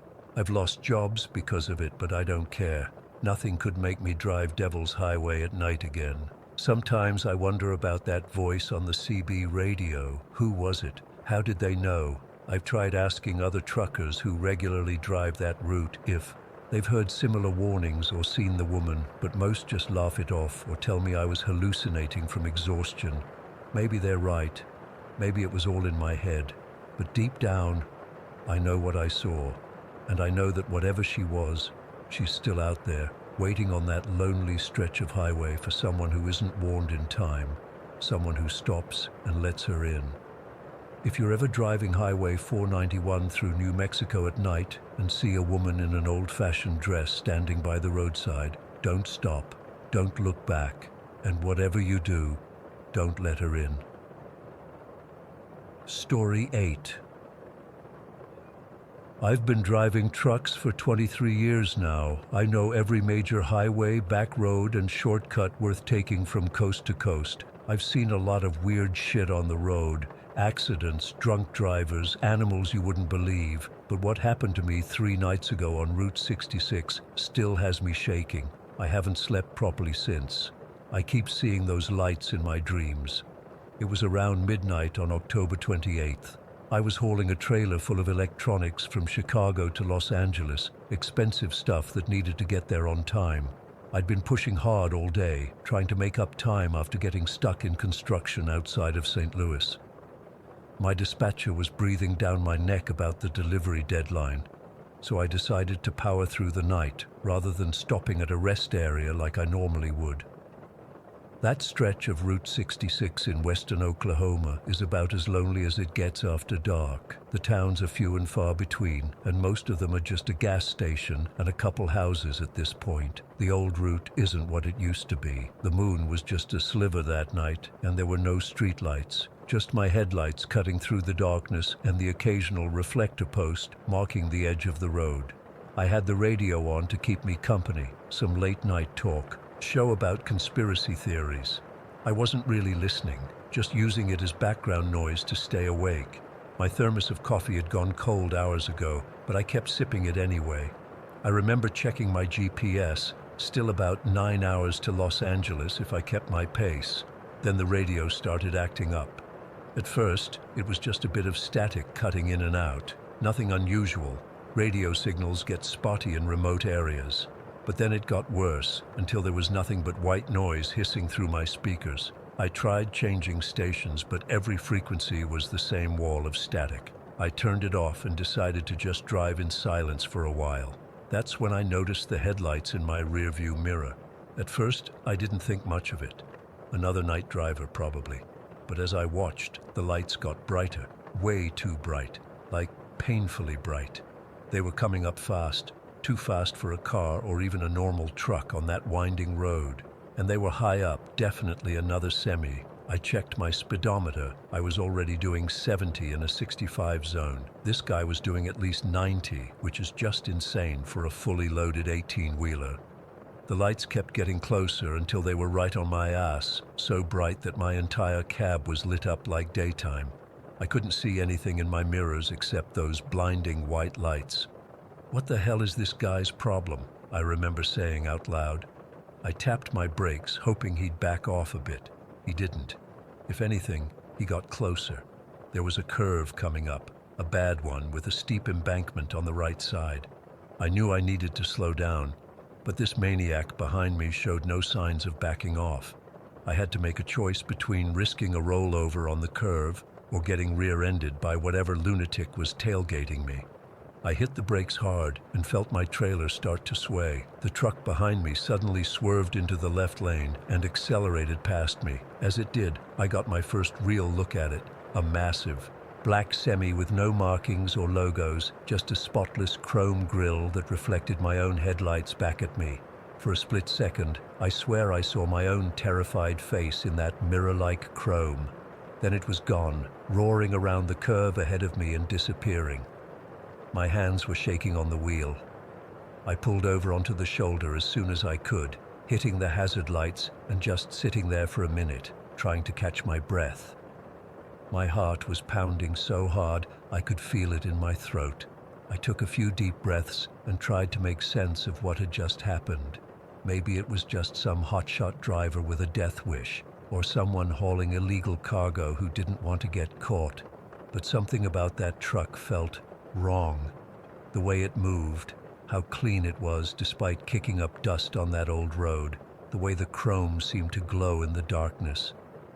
After about 10 minutes, I decided I was being ridiculous. I'd been driving too long, and fatigue was making me paranoid. I needed to keep moving if I wanted to make my delivery on time. I pulled back onto the road and continued west.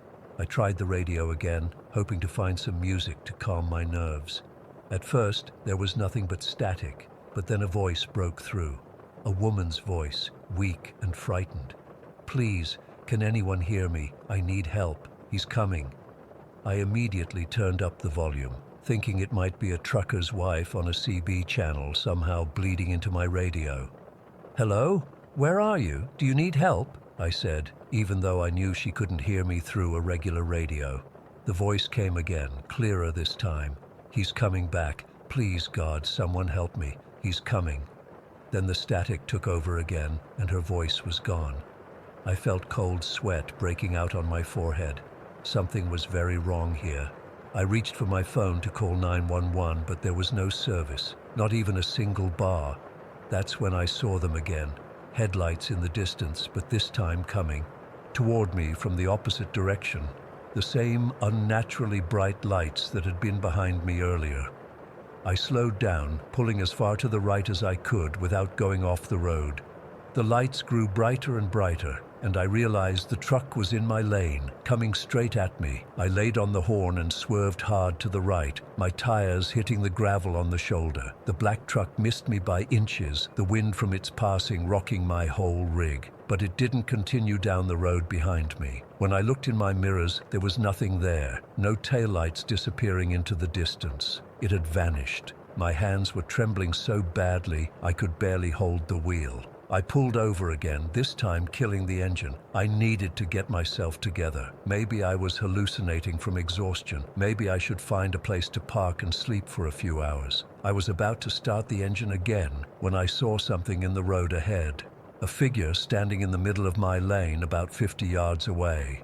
The moonlight was faint, but I could make out a tall, thin silhouette wearing what looked like a long coat and a wide-brimmed hat. The figure stood perfectly still, facing my truck. Then slowly, deliberately, it raised an arm and pointed directly at me. Every instinct told me to throw the truck in reverse and get the hell out of there, but something else took over. Anger, maybe, or just the need to confront whatever was happening. I started the engine, put it in gear, and hit the gas, heading straight for the figure. As my headlights illuminated the spot where the person had been standing, there was nothing there. No person jumping out of the way, no one getting hit. The figure had simply disappeared, like smoke dispersing in the wind. I stopped the truck again, right where the figure had been standing. The road was empty in both directions. No footprints on the dusty shoulder, no sign anyone had been there at all. I got out of the cab, flashlight in hand, and looked around. The air was cold and still, and the only sound was the ticking of my engine cooling down. "Hello?" I called out. "Is anyone there?"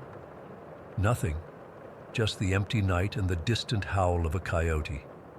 I got back in my truck, locked the doors, and sat there for a long time, trying to figure out what to do.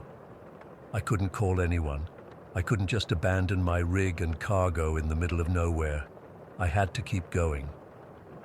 The rest of the night was the longest drive of my life. I kept the radio off and my eyes glued to the road, jumping at every shadow and set of headlights. I made it to Albuquerque by dawn and pulled into the first truck stop I saw. I was exhausted, confused, and still scared out of my mind. While I was getting coffee in the truck stop, I overheard two other drivers talking. One of them mentioned a strange truck that had followed him for miles the previous night before disappearing. I nearly spilled my coffee as I walked over to them. "Excuse me," I said. "This truck you saw, was it a black semi with really bright headlights?" The driver looked at me like I'd just read his mind. "Yeah, exactly like that." "How'd you know?" I told them what had happened to me. As I was talking, an older driver at the next table got up and came over. He must have been in his 70s, with a weathered face and hands that showed decades of hard work. "You boys saw the phantom trucker," he said quietly, as if he didn't want others to hear. "He's been haunting this stretch of Route 66 for decades. Story goes back in the 70s there was this driver who got run off the road by a drunk. His truck went over the edge, but they never found his body in the wreckage. Some say he's still out there looking for revenge, or maybe just trying to warn other drivers." The other drivers and I exchanged glances. Under normal circumstances, I'd have laughed it off as an old trucker's ghost story. But after what I'd seen, I wasn't laughing. "What about the woman's voice?" I asked.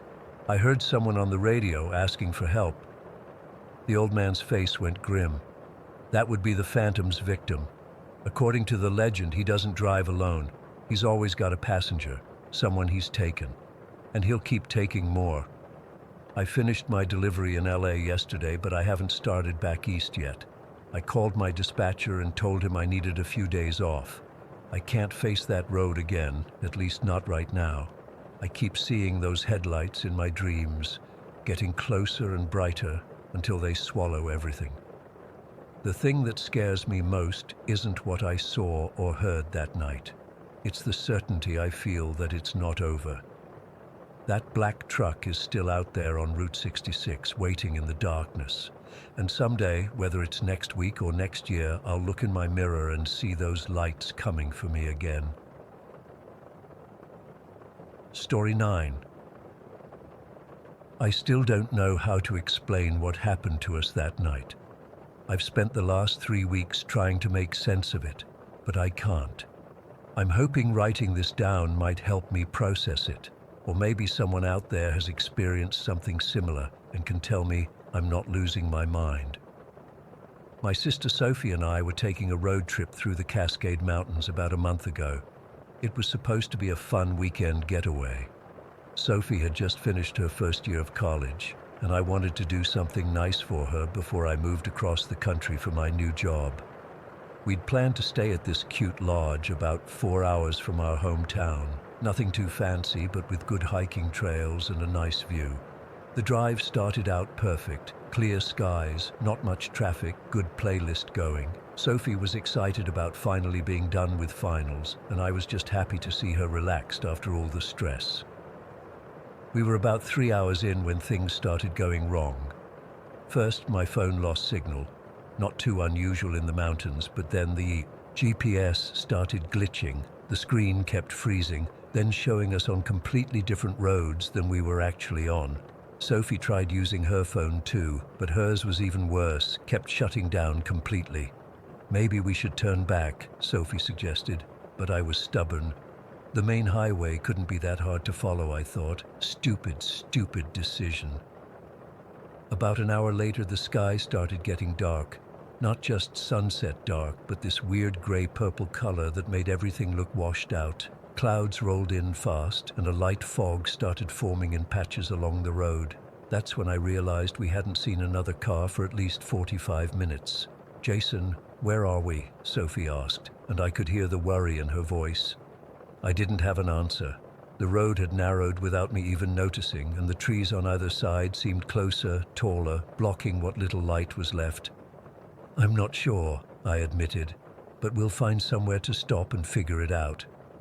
That's when we saw the sign.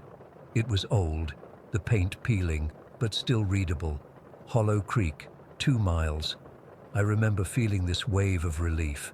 A town meant people, directions, maybe even a place to stay for the night if we couldn't figure out where we were.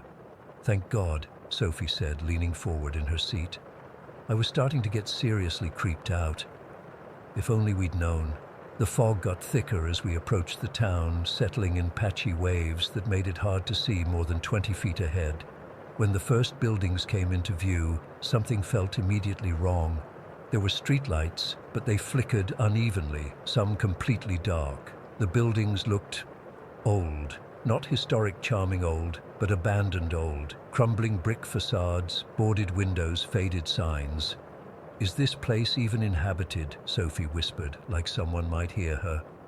I slowed the car down as we drove down what I assumed was the main street. There were no other cars, no people, just this oppressive silence, broken only by the sound of our engine. "Maybe it's one of those old mining towns," I suggested, trying to sound casual. "You know, where only a few people still live." We drove past what looked like an old diner with a shattered front window, a hardware store with a collapsed awning, and something that might have been a post office, though the sign was too worn to read. "Jason, let's just keep going," Sophie said, her voice tight. "This place gives me the creeps."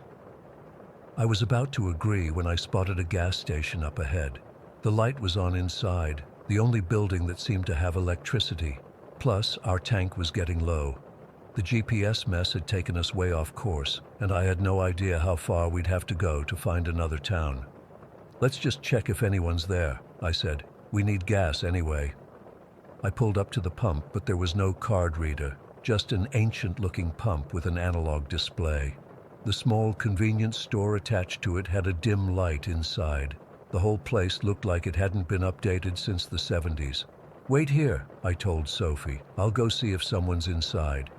"No way," she said, unbuckling her seatbelt.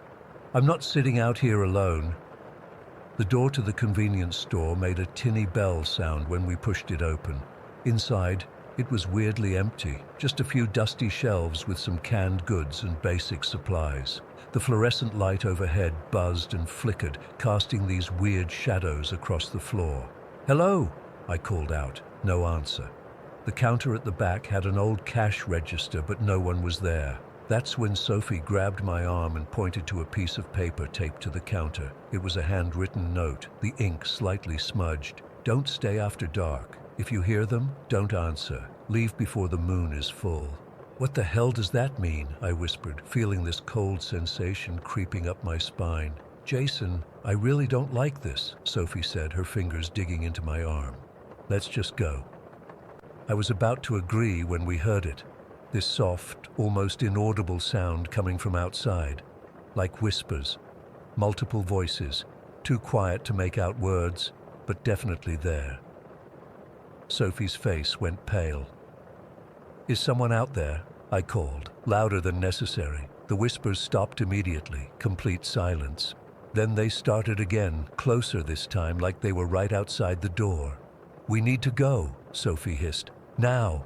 We backed away from the counter, moving toward the door when the overhead light suddenly flickered violently and went out, plunging us into darkness. Sophie screamed, and I grabbed her hand, fumbling for my phone to use as a flashlight. In the dim blue glow of my phone screen, I could see the door to the store, and outside, shapes, dark silhouettes standing in the fog, tall, unnaturally tall, with long limbs. "Run to the car," I said, my voice barely working. "Don't stop." We burst through the door and sprinted to the car. I could hear the whispers getting louder, surrounding us from all directions. Out of the corner of my eye, I saw them moving, these shadowy figures emerging from the fog, gliding rather than walking, reaching toward us with long skeletal fingers. My hands were shaking so badly I could barely get the key in the ignition. Sophie was sobbing next to me, her head whipping around to look out each window. They're coming," she kept saying. I finally got the car started and slammed it into reverse, tires squealing as I backed up and then shifted into drive. One of the figures was right in front of the car, its shape blacker than the darkness around it, with no discernible face, just a void where a head should be. I swerved around it and floored the gas pedal. As we sped away, I could see dozens of the figures in my rearview mirror, all converging on where we had been. "What were those things?" Sophie cried, her voice shrill with panic. "I don't know," I said, hands gripping the wheel so tight my knuckles were white.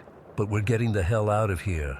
The fog seemed to get thicker the faster we drove, until I could barely see the road ahead. The headlights just reflected back at us, making it even harder to navigate. I slowed down, terrified of driving off the road, but equally terrified of stopping. "Can you see any signs?" I asked Sophie, who was leaning forward, straining to see through the windshield. "No, nothing." "Wait, Jason, stop." I slammed on the brakes just as a dark figure appeared in the middle of the road, maybe 20 feet ahead of us. It stood completely still, taller than any human should be, its arms hanging down to what would have been its knees if it had normal proportions. Go back, Sophie screamed.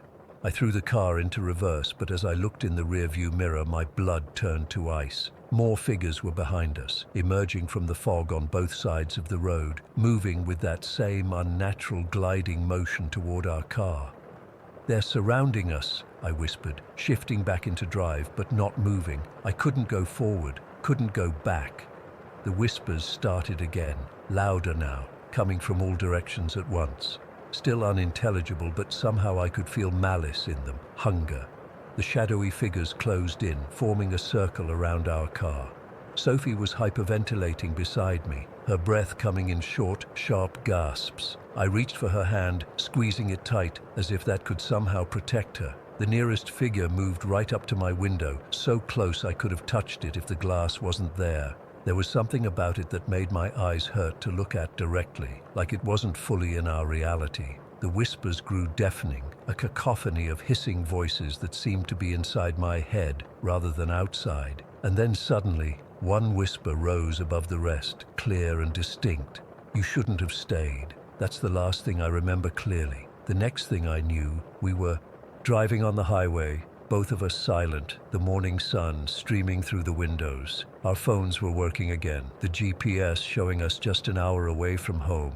Neither of us has been able to explain what happened, how we got from that road surrounded by those things to the highway, how a whole night passed that we can't account for, why both of us had this weird ash-like substance on our clothes and skin that disappeared when we tried to touch it.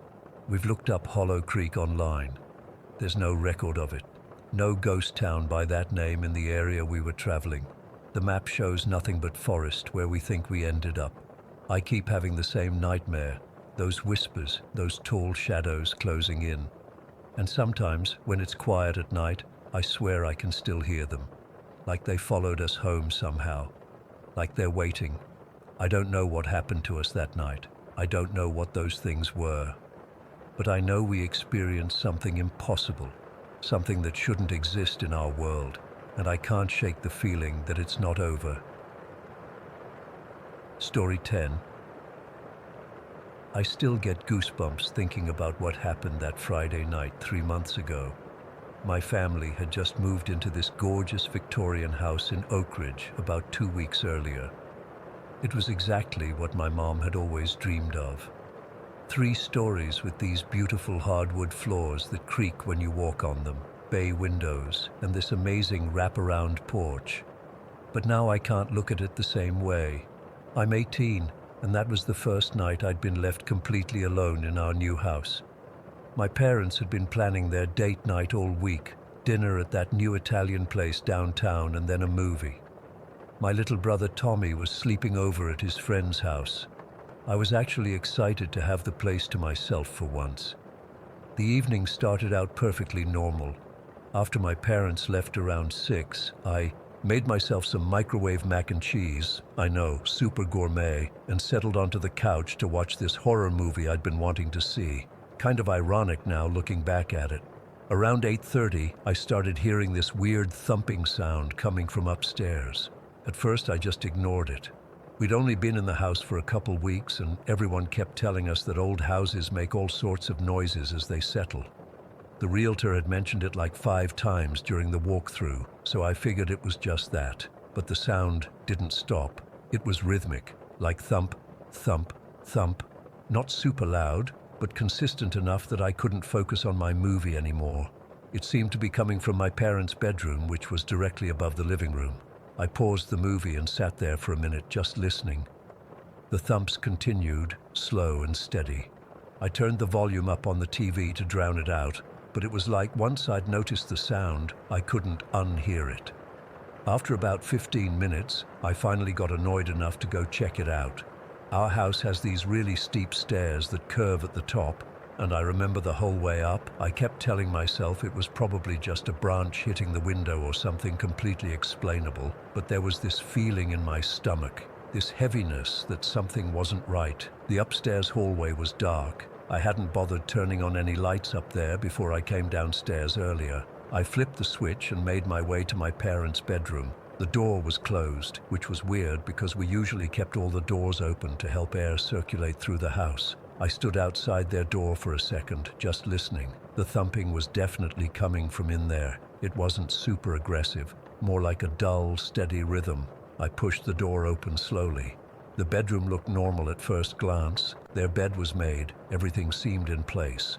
But the thumping was louder now, and I could tell it was coming from their walk-in closet. The closet door was open just a crack, and I could see a sliver of light coming from inside. I froze. My parents never leave lights on when they're not home. They're super strict about saving electricity. My heart started pounding so hard I could feel it in my throat. I considered just running back downstairs and calling my parents, but then I thought, what if it's just the cat? We have this fat orange tabby named Chester who's always getting himself stuck in weird places. Maybe he had somehow gotten into the closet and was pawing at something. "Chester," I called out, my voice coming out way shakier than I expected. The thumping stopped immediately. That's when I knew something was really wrong. A cat wouldn't respond like that. I should have run. I should have grabbed my phone and gotten out of there. But instead, I took a step closer to the closet. I don't know why. Maybe it was curiosity, or maybe just pure stupidity. I pushed the closet door open wider with my fingertips, and that's when I saw him. There was a man crouching in the corner of my parents' closet, rocking back and forth. His forehead had been hitting the wall, creating the thumping noise I'd heard. He was wearing dirty jeans and a stained t-shirt that might have been white once. His hair was matted and greasy, hanging in clumps around his face. When the door opened fully, he looked up at me. His eyes were bloodshot and wild, pupils so dilated they almost swallowed the irises. His face was gaunt, with patchy stubble and dirt smeared across his cheeks. But what scared me most was his expression, not surprise at being discovered, but something else. Recognition, maybe, like he'd been waiting for me. For a split second, we just stared at each other. Then his cracked lips stretched into this horrible smile. "Found me," he whispered. I screamed and stumbled backward, tripping over the edge of my parents' rug. My elbow hit their dresser hard, sending a lamp crashing to the floor. The man unfolded himself from the closet. He was tall, way taller than I expected, and rail-thin. I scrambled to my feet and ran. I could hear him behind me, his footsteps heavy and fast. I took the stairs 2 at a time, nearly falling in my rush to get down. My only thought was to get to my phone, which I'd left on the living room coffee table. I made it to the bottom of the stairs when I felt his fingers graze the back of my t-shirt. I jerked forward, managing to break away, and ran toward the kitchen instead of the living room. I don't know why. Instinct, I guess. Maybe because the kitchen had knives, something I could defend myself with. I slammed into the kitchen counter, spinning around to face the doorway. He appeared seconds later, breathing heavily, that same terrible smile on his face. He was blocking the only exit. "You weren't supposed to be here," he said, his voice raspy like he hadn't used it in a long time. "They said you'd all be gone." Who said that? How long had he been watching us? These questions flashed through my mind, but I didn't have time to dwell on them. He took a step toward me, and I grabbed the first thing my hand touched, my mom's cast iron skillet that was sitting on the stove. It was heavier than I expected, but adrenaline must have kicked in because I managed to lift it just as he lunged at me. I swung it with everything I had, connecting with the side of his head with a sickening thud. He dropped to the floor immediately. I stood there for a second, the skillet still raised, my whole body shaking. Was he dead? I couldn't tell if he was breathing. Blood was starting to pool under his head on our kitchen tile. I backed away slowly, keeping my eyes on him, until I bumped into the counter where my phone was charging. I grabbed it and dialed 911 with trembling fingers, then retreated to the farthest corner of the kitchen, skillet still in hand. The operator answered, and I managed to choke out our address and that there was an intruder. She told me to get out of the house if I could, but I was too scared to move past the man on the floor. What if he was faking? What if he grabbed my ankle as I tried to step over him? So I stayed in that corner, skillet raised like a baseball bat, watching his chest for any movement. It felt like hours before I heard sirens, but my phone showed it was only 7 minutes. 7 minutes that felt like an eternity. When the police finally arrived, 3 officers burst through our front door with guns drawn. I was still in the same spot, unable to move. One of them checked the man on the floor, while another gently took the skillet from my hands and led me outside to a patrol car. I was shaking so hard my teeth were chattering, even though it wasn't cold. While I sat in the car with a blanket around my shoulders, the officers told me what they knew. The man was someone they recognized, a homeless guy named Darren, who had mental health issues and a history of breaking into houses.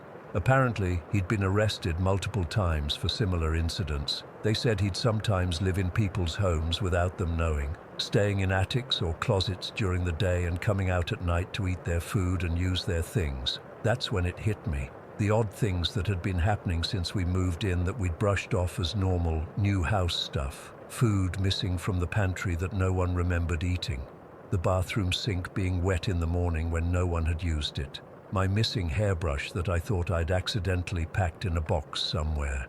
The weird smell in my parents' closet that my mum had blamed on the previous owners. He'd been living in our house. For how long? Days? The entire 2 weeks since we'd moved in. And then a worse thought hit me. I had never checked the attic. Our house has this pull-down ladder to an attic space that none of us had even opened yet. Had he been living up there before moving? To the closet? Were there more people up there? I told the police officers about the attic, and they immediately went back inside to check. They found a makeshift bed made from our missing blankets, food wrappers, and, most disturbing of all, a notebook with detailed observations about our family. When we got up, when we left, what our routines were. There was a specific note about my parents' date night and how everyone will be gone Friday. Everyone except me. He hadn't known I would be home alone. The police arrested him and took him to the hospital under guard since he needed stitches from where I'd hit him. They said I wouldn't face any charges because it was clearly self-defense. My parents came home to find police cars and crime scene tape across our kitchen. I've never seen my dad cry before that night. We stayed in a hotel for a week after that. I couldn't go back to that house, not right away. Even now, 3 months later, I still can't sleep through the night. Every little noise makes me sit bolt upright, heart racing. I keep my bedroom door locked and a baseball bat under my bed. I check all the closets before I go to sleep, and I still can't bring myself to go near the attic. The police said Darren had been living in our house for at least 10 days before I found him. 10 days of him watching us, learning our habits, eating our food, using our bathroom while we slept. The thought of it makes me physically sick. My parents have installed a security system and cameras all over the house. They're even talking about moving again, but I don't know if that would help. I don't think I'll ever feel safe in any house again. Sometimes I wake up in the middle of the night convinced I can hear that rhythmic thumping coming from somewhere in the house. My therapist says it's just my brain processing the trauma, but I can't help wondering, what if there was someone else? What if Darren wasn't alone? What if they're still here, waiting for us to let our guard down? I don't think I'll ever know for sure. And that's the most terrifying part of all. Story 11. I still can't sleep with the lights off. It's been almost 3 months since that night at Kessler's toy shop, and I swear I can still hear the tapping at my window. The doctors say it's just anxiety, PTSD maybe, but they don't know what I saw in that basement, what we all saw. Growing up in Millbrook, everyone knew about Mr. Kessler's shop. It sat at the edge of town where the main road curves into the woods, this Victorian-style building with faded blue paint and those big display windows that were now covered in years of grime. The place had been abandoned since I was little, but my mom used to tell me how she'd get dolls from there as a kid. Kessler's dolls were special, she'd say, like they had personalities of their own. What she meant was their eyes. Mr. Kessler hand-painted these glass eyes that seemed to follow you around the room. My grandmother still had one of his dolls in her attic. I remember being creeped out by it when I was younger, always turning it to face the wall when I had to sleep over. The local story was that one day, about 15 years ago, Mr. Kessler just vanished. No note, no warning. The shop was found locked up with everything still inside. Half-finished dolls on workbenches, inventory on shelves, even a coffee mug still half full. People said he'd gone crazy trying to make the perfect doll, whatever that meant. Some of the older folks in town whispered that he'd been experimenting with ways to make dolls more lifelike, collecting hair and God knows what else from local kids. As teens in a boring small town, we'd dare each other to go up to the shop windows at night, but nobody ever actually broke in. There were too many stories about the weird noises coming from inside, like tiny footsteps and music box sounds when there shouldn't have been anyone there. My friend Jake swore he once saw a doll in the window change positions between visits, but Jake was also known for smoking way too much weed. So that brings me to 3 months ago. It was a Friday night in October, that perfect autumn chill in the air. Me, Jake, Becca, and my best friend Lily were hanging out at the old quarry, drinking beers Jake's older brother had bought us. We were all bored out of our minds. You can only hang at the same spot so many times before you start to go crazy. "Let's go to Kessler's," Lily said out of nowhere, her breath visible in the cold night air. "I'm so sick of just talking about it. Let's actually go inside."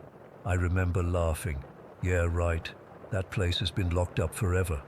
"My uncle works for the town maintenance department," Jake said, his eyes lighting up. "He has keys to everything. I know where he keeps them." I didn't think he was serious, but an hour later we were standing in front of Kessler's toy shop with a ring of keys, our phone flashlights cutting through the darkness. I felt this pit in my stomach as Jake tried different keys in the rusty lock. Part of me hoped none would work.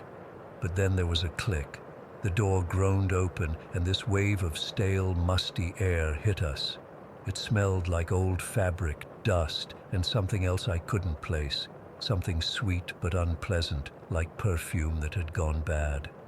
"No way," Becca whispered, already backing up. "I'm not going in there." "Don't be such a baby," Jake said, already stepping inside. "We've been talking about this place forever." I followed Jake, and after some convincing, Lily and Becca came too. Our flashlights revealed a shop frozen in time. Glass display cases filled with dolls, their painted faces staring blankly. Shelves lined with teddy bears with missing eyes and wooden trains covered in dust. Old-fashioned music boxes and wind-up toys. Everything was covered in a thick layer of dust except, and this was the first thing that really bothered me, some of the dolls looked cleaner than they should have been, like they'd been handled recently.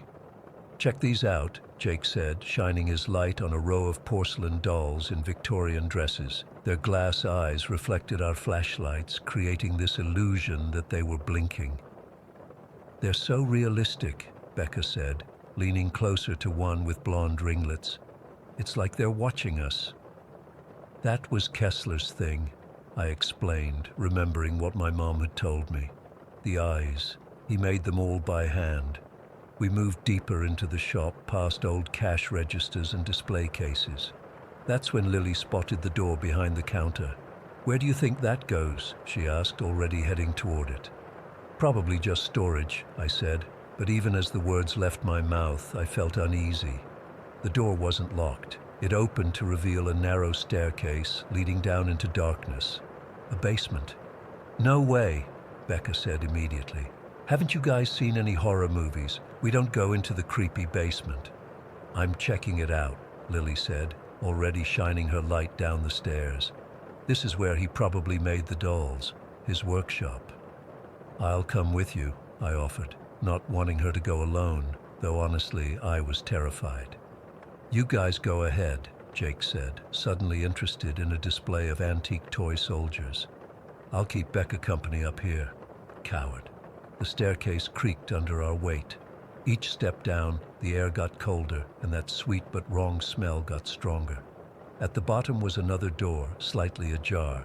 Lily pushed it open, and we entered Mr. Kessler's workshop. The room was large, with workbenches along the walls and shelves packed with doll parts, tiny porcelain arms and legs, hundreds of glass eyes in jars, and bags of human-like hair in different colors. Tools hung on pegboards, tiny saws, pliers, paintbrushes. But what made my skin crawl were the unfinished dolls. Dozens of them in various stages of completion. Some just blank faces waiting for features, others fully formed but missing limbs or hair. In the center of the room stood a larger workbench with a single spotlight still hanging above it, though it wasn't on. And on that bench was a doll unlike the others. "Look at this one," Lily whispered, approaching it slowly. The doll was maybe 2 feet tall with porcelain skin that somehow looked soft. It had chestnut hair arranged in perfect curls and wore a blue dress with delicate lace trim that had barely any dust on it. But its eyes, they were closed, which was strange because all the other dolls had open eyes. "It's so lifelike," Lily said, reaching out toward it. "Don't touch it," I said sharply, though I couldn't explain why. But Lily, being Lily, didn't listen. Her fingers brushed against the doll's hand. The doll's eyes snapped open. I will never forget that moment. They weren't glass eyes like the others. They were too wet, too alive, too human. They focused directly on Lily, and the doll's perfect little mouth curved into a smile. "You shouldn't have come here," it whispered in a child's voice. Lily screamed and stumbled backward, knocking into a shelf. That's when I heard it, the creaking and rustling sounds from all around us. I turned my flashlight toward the shelves. The dolls were moving, all of them. Climbing down from shelves, their tiny porcelain hands scraping against wood. The ones missing legs were dragging themselves forward with their arms. The ones without arms were rolling toward us, and all of them were whispering in unison, "You shouldn't have come here. You shouldn't have come here." I grabbed Lily's arm and pulled her toward the door, but she was frozen, staring at the doll on the workbench, which was now sitting up, its head tilted curiously. "He's been waiting for someone like you," it said, its voice somehow both childlike and ancient. "Someone to finish his work." The other dolls were getting closer, forming a circle around us. I yanked Lily's arm hard and finally broke her trance. We ran for the stairs, the sound of tiny ceramic hands and feet scrabbling behind us. "They're coming!" Lily screamed as we burst through the door at the top of the stairs. Jake and Becca were standing exactly where we'd left them, but something was wrong. They were completely still, staring at something on a high shelf. "We need to go," I shouted. "The dolls, they're alive." Neither of them responded. I followed their gaze to the shelf, where a large male doll sat. It hadn't been there when we went downstairs. It wore an old-fashioned suit, had gray hair, and its face, God, its face looked so much like an older man, but with that same too smooth porcelain skin. Its glass eyes were fixed on Jake and Becca. "Mr. Kessler welcomes you to his shop," it said in a deep, scratchy voice. That broke the spell. Jake and Becca screamed, and we all ran for the front door. Behind us, I could hear the pattering of dozens of tiny feet, the creaking of small joints, and music boxes suddenly playing from all corners of the shop. We burst outside into the cold night air, Jake slamming the door behind us. We didn't stop running until we reached his car parked 2 blocks away. For a long time, we just sat there catching our breath. No one spoke. What could we even say? "Did that?" Becca finally whispered. "Did that really happen?" None of us answered. We drove home in silence and made a pact never to speak about it again. What was the point? Who would believe us? But even though we don't talk about it, I know it affected all of us. Jake dropped out of school a month later. Becca's parents sent her to live with an aunt in another state after she refused to sleep in her own room anymore, convinced the dolls would find her. And Lily's changed the most. She's quiet now, withdrawn. She spends hours making little dolls out of scraps of fabric and buttons. Sometimes I catch her talking to them when she thinks no one is listening. As for me, I still hear the tapping at my window at night. Tap, tap, tap, like tiny porcelain fingers. Sometimes I wake up to find my old childhood dolls rearranged on their shelf, though I live alone in my apartment. Last week, I got a package. No return address. Inside was a small music box I recognized from Kessler's shop. There was a note with it, written in perfect, tiny handwriting. "He's still waiting for someone to finish his work. The perfect doll needs just one more thing." I didn't open the music box. I threw it away in a dumpster across town. But when I got home, it was sitting on my kitchen table. I don't know what Mr. Kessler was trying to create in that workshop. I don't know what happened to him. But sometimes when I catch my reflection in a mirror or window, I swear my skin looks just a little too smooth, my movements a little too stiff, and my eyes, sometimes they look like glass. Story 12. I've been trying to make sense of what happened that night for the past week. I need to get this down somewhere before I convince myself I imagined it all. Maybe writing it out will help me process it.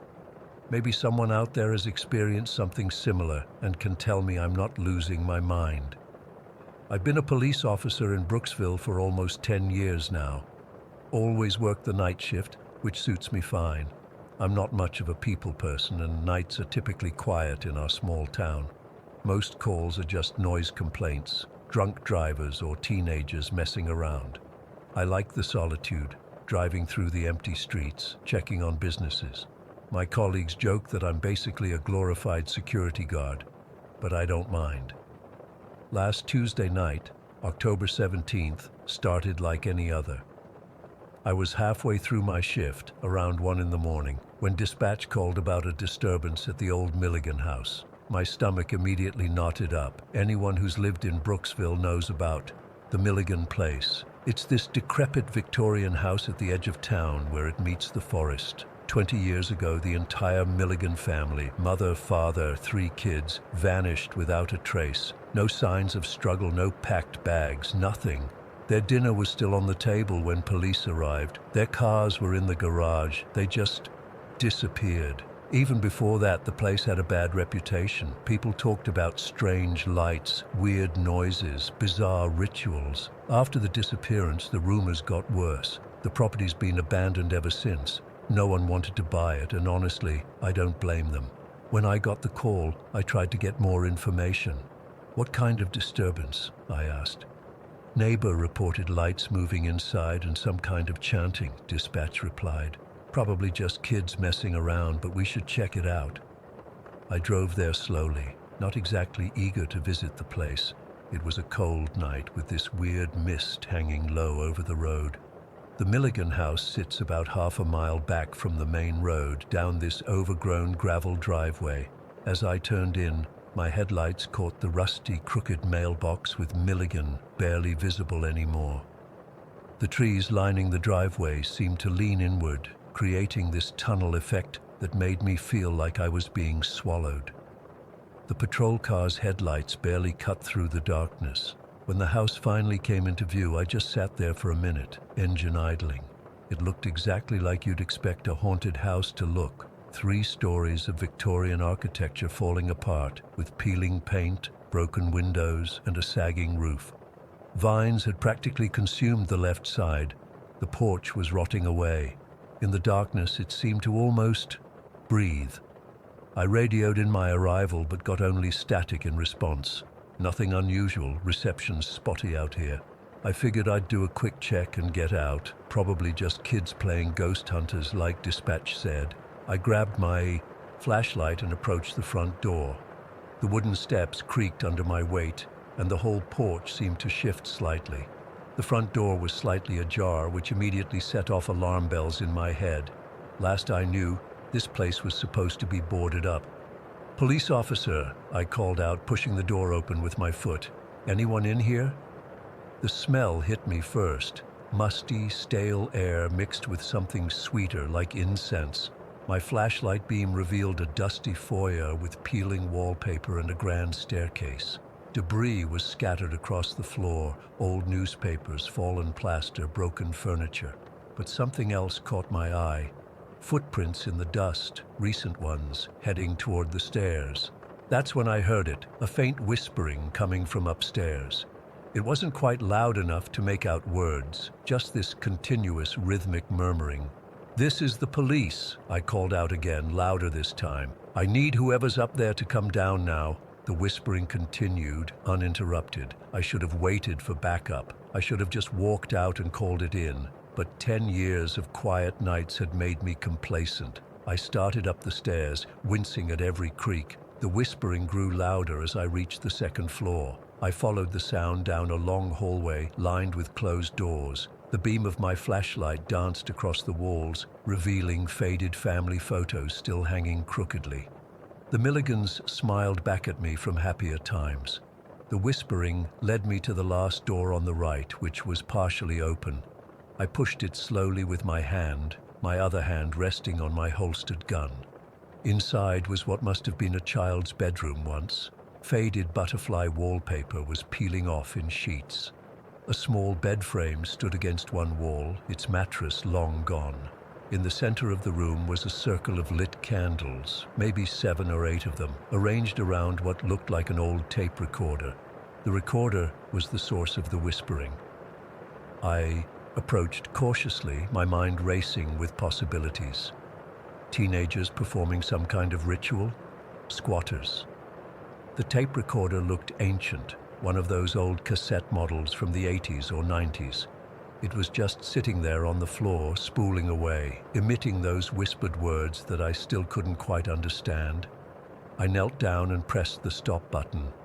The whispering cut off abruptly, and the silence that followed was somehow worse. That's when I felt it. The temperature in the room dropped noticeably. I could suddenly see my breath fogging in front of me. "Hello?" I called out, standing up quickly. "Is anyone here?" I decided I'd seen enough and turned to leave. That's when the door slammed shut with such force that the whole room seemed to shake. I rushed to it, grabbed the handle and pulled. It wouldn't budge. I yanked harder, then put my shoulder into it. Nothing. It was like it had been sealed shut. "Hey!" I shouted, banging on the door. "Anyone out there?" I reached for my radio to call for backup, but all I got was this high-pitched squeal that made me wince. Then the radio died completely. No static, no nothing. The candles flickered violently, and then one by one, they went out. The room plunged into darkness except for my flashlight beam. I swept it around frantically, trying to find another way out. There was a window, but it was boarded up from the outside. Then my flashlight started to flicker. "You shouldn't have come here, officer," a voice whispered directly behind me. "They never left, you know. They're still here, waiting." I spun around, heart pounding so hard I could feel it in my throat. My flashlight beam cut through the air, but there was no one there. Just the empty room with the tape recorder still sitting in the middle. The light flickered again, and in that brief moment of darkness, I sensed movement around me. When the beam steadied, I caught a glimpse of them, pale, translucent figures standing in a circle around me. Their features were blurred, but I could make out hollow, sunken eyes and mouths that moved in silent chants. 5 figures, a man, a woman, and 3 smaller shapes. The Milligan family. I'm not ashamed to say, I panicked. I threw myself at the door again, kicking and shouldering it until it finally gave way with a splintering crack. I stumbled into the hallway and ran, not daring to look back. I could feel the air growing colder around me, hear the whispering starting again, rising in volume. I practically fell down the stairs in my rush to get out, catching myself on the banister. When I reached the foyer, I risked a glance back up the staircase. Dark shapes were moving at the top, slowly descending. I burst through the front door and sprinted to my patrol car, fumbling with my keys. My hands were shaking so badly I could barely get the key in the ignition. Finally I did, and turned it. Nothing happened. The engine wouldn't start, just a clicking sound. "Come on, come on!" I slammed my hands against the steering wheel. That's when I noticed them, figures standing at the edge of the forest, maybe 30 yards away. They were just silhouettes, but their eyes caught what little light there was and reflected it back, glowing in the darkness. There were dozens of them, all watching me. The whispering started again, but now it was inside my head. Unintelligible words that seemed to vibrate through my skull. I tried to block it out, pressing my hands against my ears, but it only got louder. Through the windshield, I saw a woman approaching from the forest. She moved with an unnatural smoothness, almost gliding across the overgrown lawn. As she got closer, I could make out her features, long dark hair hanging in front of her face, pale skin and eyes. God, her eyes were just empty sockets, black and cold. I tried the engine again and again, but it was dead. The woman was maybe 10 feet from my car now. The whispering in my head became deafening. In desperation, I grabbed my flashlight and threw it at her through the open window. It passed right through her, like she wasn't even there, but she stopped moving. She tilted her head, staring at me with those empty eyes. Then she smiled, a horrible wide smile that literally stretched from ear to ear. Her jaw unhinged like a snake's. I closed my eyes and started reciting every prayer I could remember from my childhood. The temperature inside the car dropped so low I was shivering uncontrollably. The whispering changed, becoming words I could almost understand. "Join us," they seemed to say. "Stay with us." I don't know how long I sat there, eyes squeezed shut, praying, maybe minutes, maybe hours. Eventually, I must have passed out from fear or exhaustion or both. When I came to, sunlight was streaming through the windows. My car was parked in front of the Milligan house, which looked just as decrepit in daylight. But something was different. The front door was boarded up again, like no one had entered in years. I tried the ignition. The car started immediately. I drove straight to the station and filed my report, but I could tell from their faces that no one believed me. They said I must have fallen asleep on duty and had a nightmare. The chief sent a couple of officers out to check the house, but they found nothing. No candles, no tape recorder, no sign that anyone had been inside for years. I've been on administrative leave since then. They're making me see a department psychologist. Everyone thinks I'm having some kind of breakdown, but I know what I saw, and I've been doing research. Turns out there were rumors about the Milligans being involved in some kind of cult before they disappeared.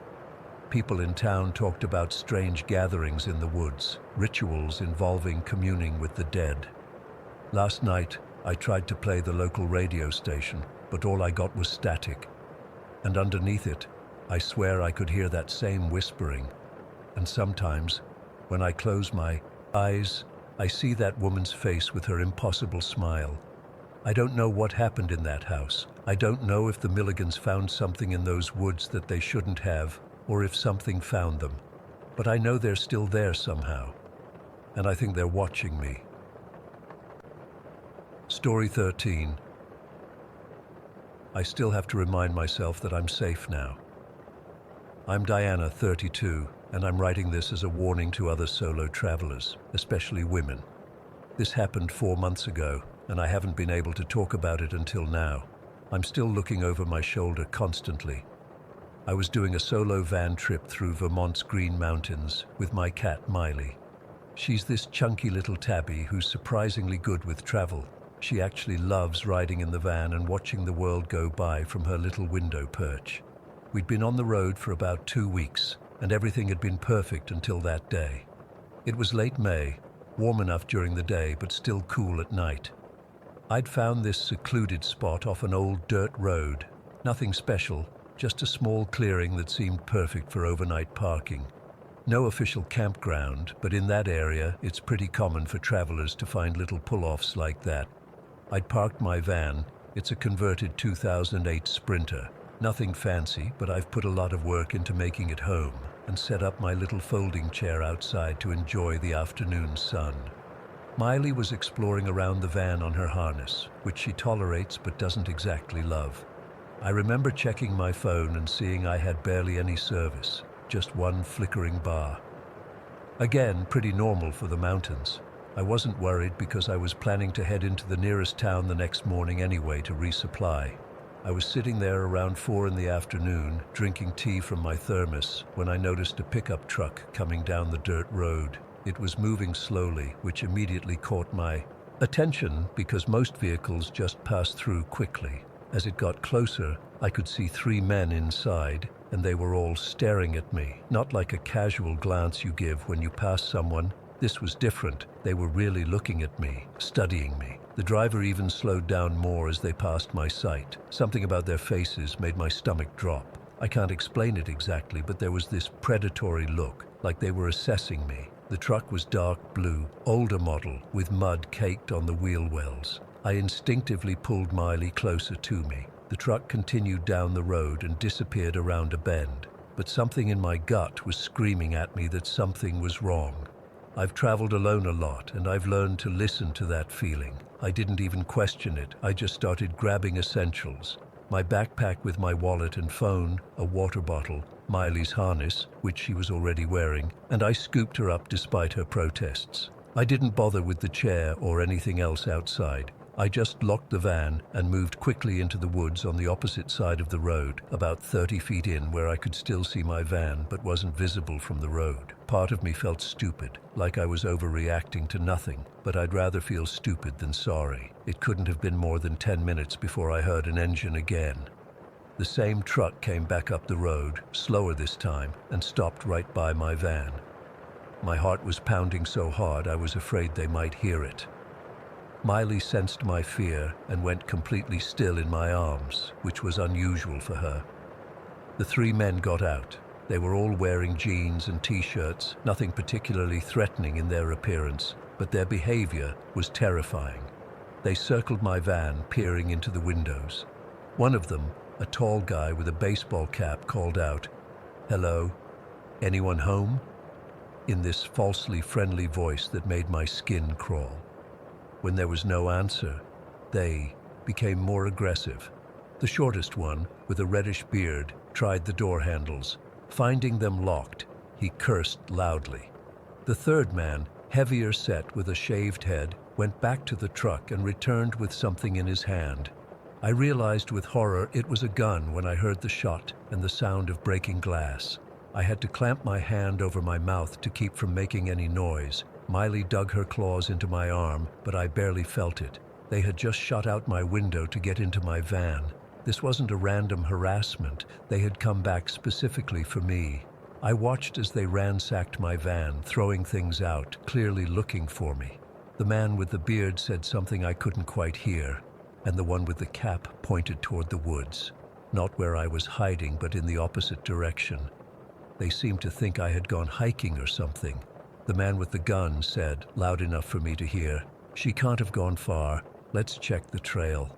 They got back in their truck and continued up the road. I knew I couldn't stay there. They would come back, and next time they might search the woods more thoroughly. I remembered passing a gas station about 2 or 3 miles back down the road. Under normal circumstances, that would be a 30-minute walk, but I needed to stay off the road. With Miley still clutched to my chest, I started moving through the woods, roughly parallel to the road but keeping well out of sight. It was starting to get dark, which made the going tough. I tripped several times over roots and rocks, scraping my hands and knees. Miley was getting restless, meowing in protest, so I had to stop occasionally to calm her down. Every sound made me freeze: a breaking twig, rustling leaves, distant engine noises. I kept thinking they would find me at any moment. The weight of Miley plus my backpack was making my arms ache, but adrenaline kept me moving. It took me nearly an hour of stumbling through increasingly dark woods before I saw the lights of the gas station through the trees. I stayed hidden, watching for several minutes to make sure the blue pickup wasn't there. The station looked empty, except for a single attendant inside. When I finally emerged from the woods, I must have looked like a complete mess, scratched up, dirty, clutching a cat, wild-eyed with fear. The attendant, a middle-aged man with gray hair, looked up in shock as I burst through the door. "Please," I gasped, "I need help. There are men after me." To his credit, he didn't question me or think I was crazy. He immediately locked the front door and moved me away from the windows. "What men? What happened?" he asked, already reaching for the phone. I explained as quickly as I could while he called the police. The dispatcher said officers were on their way but would take about 20 minutes to reach us given our remote location. "They have a gun," I told him, my voice shaking. "They shot my van window to get in." The attendant, his name was Rick, nodded grimly. He went behind the counter and pulled out a small handgun, which he handed to me. "You know how to use one of these?" he asked. I nodded. My dad had taught me years ago, though I'd never owned one myself. "Safety's on," he said. "I've got a shotgun in the back. We'll wait for the police." He led me to a small storage room behind the counter. "Stay here," he said. "I'll keep watch." Miley was trembling in my arms, sensing my fear. I sat on a box of paper towels in the cramped storage room, the small gun heavy in my hand, straining to hear any sounds from outside. I don't know exactly how much time passed, maybe 10 minutes, when I heard vehicles pulling up outside. Rick's voice called out, "Diana, stay put," which confirmed my worst fears. They had found me.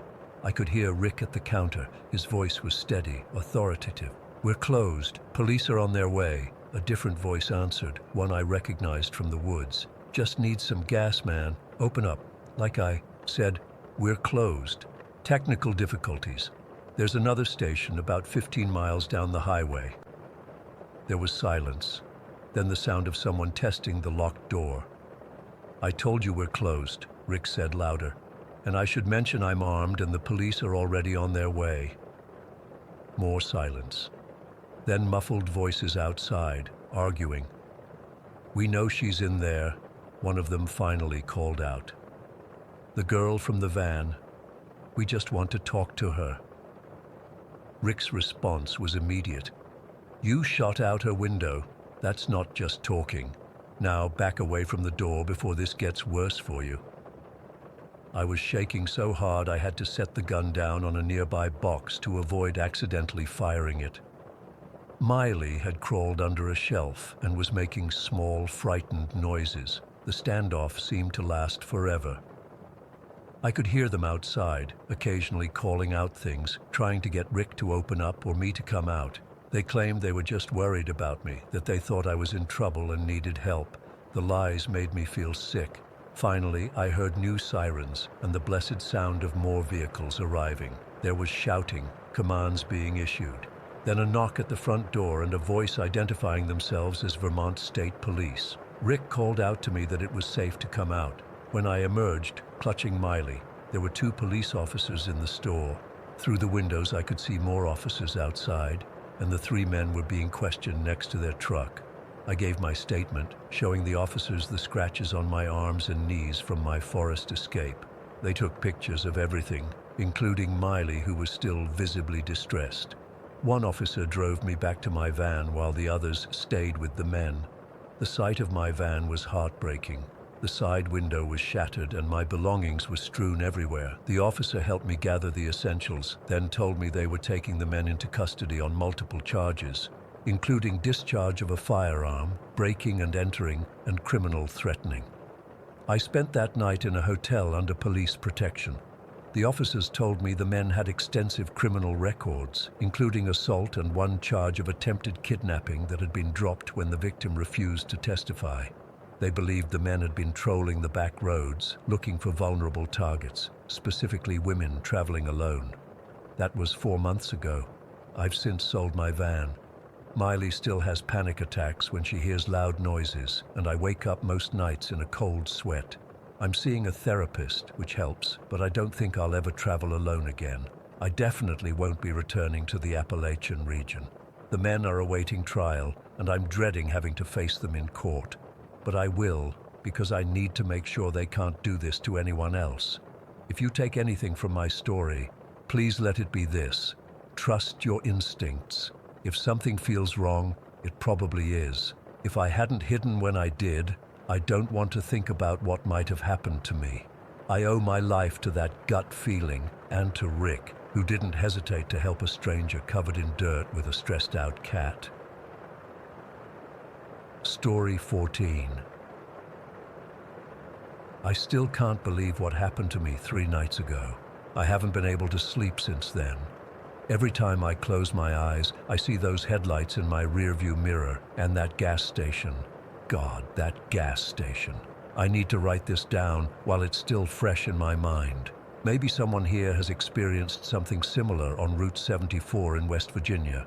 It was supposed to be a simple drive to my cousin Mark's cabin near the Monongahela National Forest. I've made this trip a dozen times before, a straight shot that usually takes about 2 hours. I got a late start because of work, probably around 8:30 in the evening. Not ideal, but I've driven at night plenty of times, and I knew the roads well enough. The first 30 minutes were completely normal. Some light traffic leaving the city, then gradually thinning out as I hit the more rural areas. I had my playlist going, and honestly, I was looking forward to a weekend away from everything. Mark's cabin is so remote that cell service is spotty at best, which is exactly what I needed after the week I'd had. The fog started rolling in around 9. Not too heavy at first, just these wispy patches that drifted across the road. I slowed down a bit but wasn't too concerned. It's West Virginia in autumn. Fog happens, but then it got thicker, way faster than seemed normal. I had to drop to about 40 miles per hour, and even then, my headlights were barely cutting through 20 feet ahead of me. That's when I realized something was off with the road. Route 74 is pretty straight for the most part, with gentle curves that you can see coming from a distance. But suddenly, I was navigating these sharp turns that I didn't remember from previous trips. The trees seemed closer to the road too, pressing in from both sides like they were reaching for my car. I checked my GPS, but the signal was gone. Just that spinning, searching icon. Great. I figured I must have missed a turn somewhere, but I couldn't remember passing any intersections. I kept driving, thinking I'd eventually hit a road sign or see something familiar, but the road just kept getting narrower and darker, and the fog wasn't helping. The trees on either side were enormous now, old-growth forest that seemed to swallow all the light. My headlights reflected off the fog in this eerie way that made it hard to tell what was real and what was just mist. I remember checking the time on my dashboard, 9:45. I should have been more than halfway to Mark's by then. Instead, I had no idea where I was. I tried calling him, but my phone showed no service, not even a single bar. That's when I saw the first thing. I don't know what else to call it. Just a glimpse at first, at the edge of my headlights. A figure standing by the side of the road. I slowed down, thinking it might be someone who needed help, though it seemed like a strange place for anyone to be just standing around. But as I got closer, there was nothing there, just fog and trees. I told myself it was just shadows playing tricks on me, but my heart was already racing. I sped up a little, suddenly very aware of how alone I was. 10 minutes later, I saw it again. This time I'm certain it was a person, or at least person-shaped, standing completely still on the shoulder, facing the road. I couldn't make out any features, just a dark silhouette. I slowed down instinctively, but something in my gut told me not to stop. As I drove past where it had been standing, there was nothing there. Again. By this point, my knuckles were white on the steering wheel. I was going about 50 miles per hour, probably too fast for the conditions, but I just wanted to get somewhere, anywhere, that wasn't this increasingly creepy stretch of road. Then I saw the gas station. It appeared suddenly out of the fog. This decrepit little building with a single light flickering above what looked like ancient pumps. The sign was so faded I could barely make out the letters. Not one of those chain stations, but one of those old independent places you sometimes find in really rural areas. I almost cried with relief. Even if I was lost, at least I could ask for directions.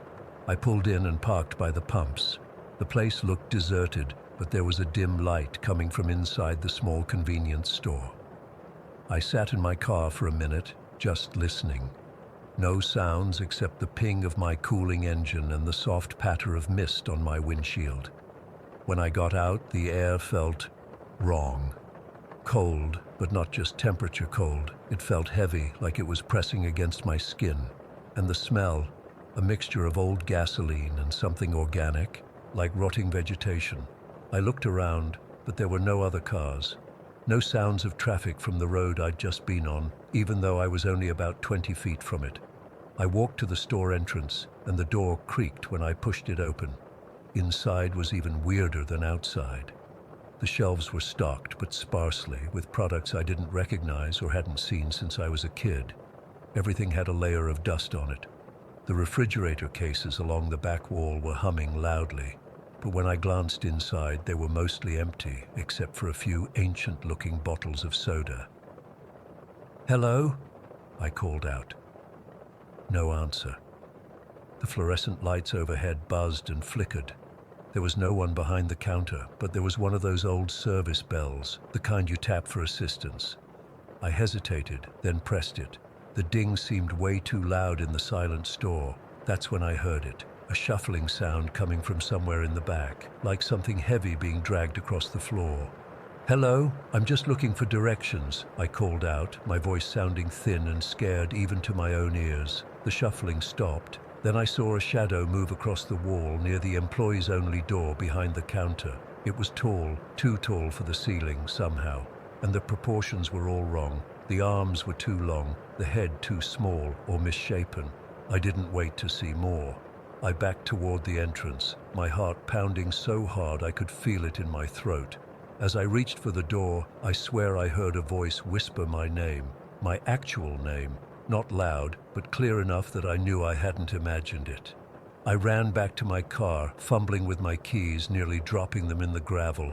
Once inside, I locked the doors and started the engine. I didn't even bother checking for traffic. I just floored it out of there, tires spinning on the wet pavement. Back on the main road, I drove as fast as I dared in the fog. 10 minutes, 20 minutes. The digital clock. My dashboard read 10:30.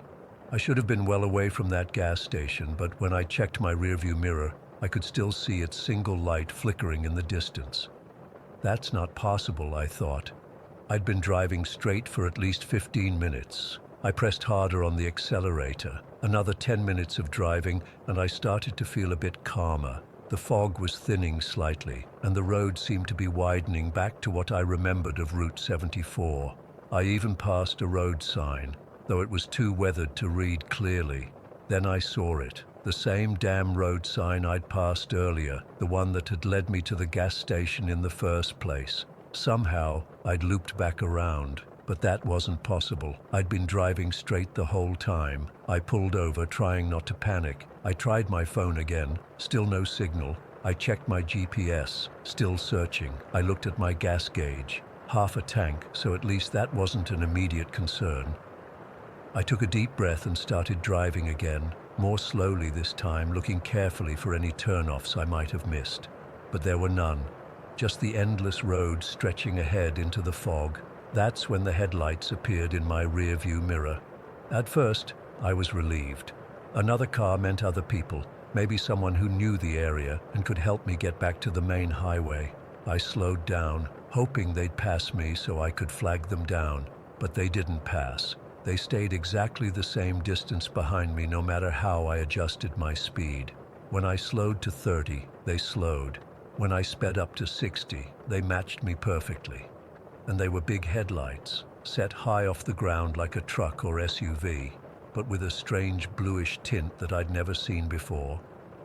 I drove like that for what felt like hours, though my clock showed only 20 minutes had passed. The headlights never got closer, never fell back, just maintained that perfect distance. And then, without warning, they vanished. Not like they turned off, but like they were just gone. 1 second they were there, the next, nothing but darkness in my mirror. I nearly swerved off the road in shock. I blinked hard, thinking my eyes were playing tricks on me, but no, the road behind me was completely dark. 5 minutes later, I saw lights ahead. My heart jumped. Civilization at last. But as I got closer, my stomach dropped. It was the gas station. Again, the same flickering light, the same decrepit pumps. I'd somehow looped back a second time. I screamed then, just pounded my steering wheel and screamed until my throat hurt. This wasn't possible. It defied all logic. I should have been halfway to Mark's cabin by now, not stuck in some nightmare loop on a road that refused to end. I didn't stop at the gas station this time. I drove past it, going as fast as I dared in the fog. I was determined to find a way out, to break whatever bizarre cycle I was caught in. The headlights reappeared behind me, closer this time. Close enough that my entire car was bathed in that strange blue light. I could see my own shadow stretched out in front of me on the road. I floored it, pushing my car to 80, 90 miles per hour. Way too fast for the conditions, but I was desperate. The headlights kept pace effortlessly.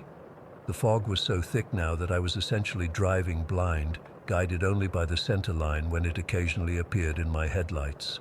And then I saw it again, that figure by the side of the road, only this time it stepped out in front of me. I swerved hard, nearly losing control.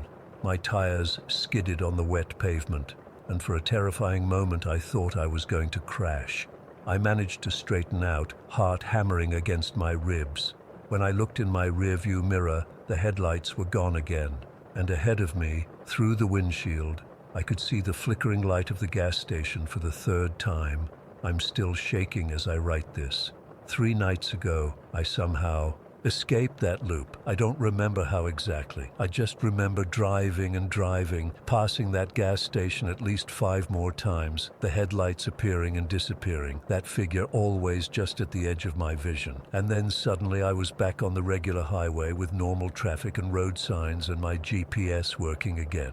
I made it to Mark's cabin at around 3 in the morning, completely exhausted and terrified. I haven't told him what happened. I haven't told anyone until now. It sounds too crazy, too impossible. But I know what I experienced, and I know I'm never driving on Route 74 again, especially not at night. Has anyone else encountered anything like this in that area? I've looked at maps since then, trying to figure out where I went wrong, but there's no logical explanation for what happened. That road, that gas station, they shouldn't exist, but they do, and something there knows my name. Story 15. I've been sitting on this experience for almost 3 weeks now, and I can't sleep properly anymore. I need to get this off my chest because it's eating me alive, and maybe someone here has gone through something similar or can help me make sense of what happened. I'm a sales rep for a medical equipment company, and I travel all over Georgia for work. 3 weeks ago, I was driving back to Atlanta after visiting some clients in a rural area about 2 hours away. It was supposed to be a routine drive. I've made this trip dozens of times before, usually during daylight hours, but this meeting ran late and I ended up hitting the road around 11:30 at night. I was tired but not exhausted, had a coffee at the diner before leaving, and my GPS said I'd be home by 1:30 in the morning. No big deal. I remember being in a pretty good mood because I'd closed a decent sale that day and was looking forward to sleeping in my own bed. The GPS directed me onto Route 61, which wasn't my usual way back, but there had been some construction on my regular route the past few weeks, so I figured it was redirecting me around that. Route 61 is this narrow 2-lane highway that cuts through dense woods for miles. I'd been on it maybe once or twice before, but never at night. The first 20 minutes were completely normal, just me, my headlights, and the empty road ahead. But then I started noticing how quiet everything was. Not just quiet, dead silent. I always listen to podcasts or music when I drive, but suddenly my radio was just static, every station. Even my Bluetooth connection to my phone kept dropping. I remember thinking it was weird, but cell service in rural Georgia can be spotty, so I didn't panic or anything. But then I realized there were no other cars, like at all, not even in the distance. No headlights coming toward me, no taillights ahead of me, nothing, and no houses or buildings along the roadside either, just trees, endless trees on both sides, their branches hanging over the road like they were trying to grab at my car. I checked the time on my dashboard, midnight exactly. I'd been driving for about half an hour, which seemed right, but something felt off. The road just kept going straight with occasional gentle curves, but no intersections, no turns, no signs for upcoming towns.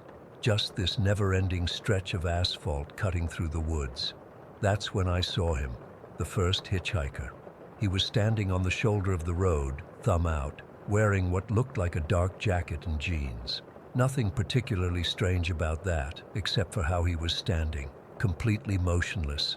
Not swaying, not shifting his weight from foot to foot like normal people do, just standing there like a statue with his thumb out. His clothes looked weirdly tattered too, now that I think about it. I'm not the type to pick up hitchhikers, especially at midnight on a deserted road, but as I drove past him, I felt this weird pang of guilt, like I should have stopped.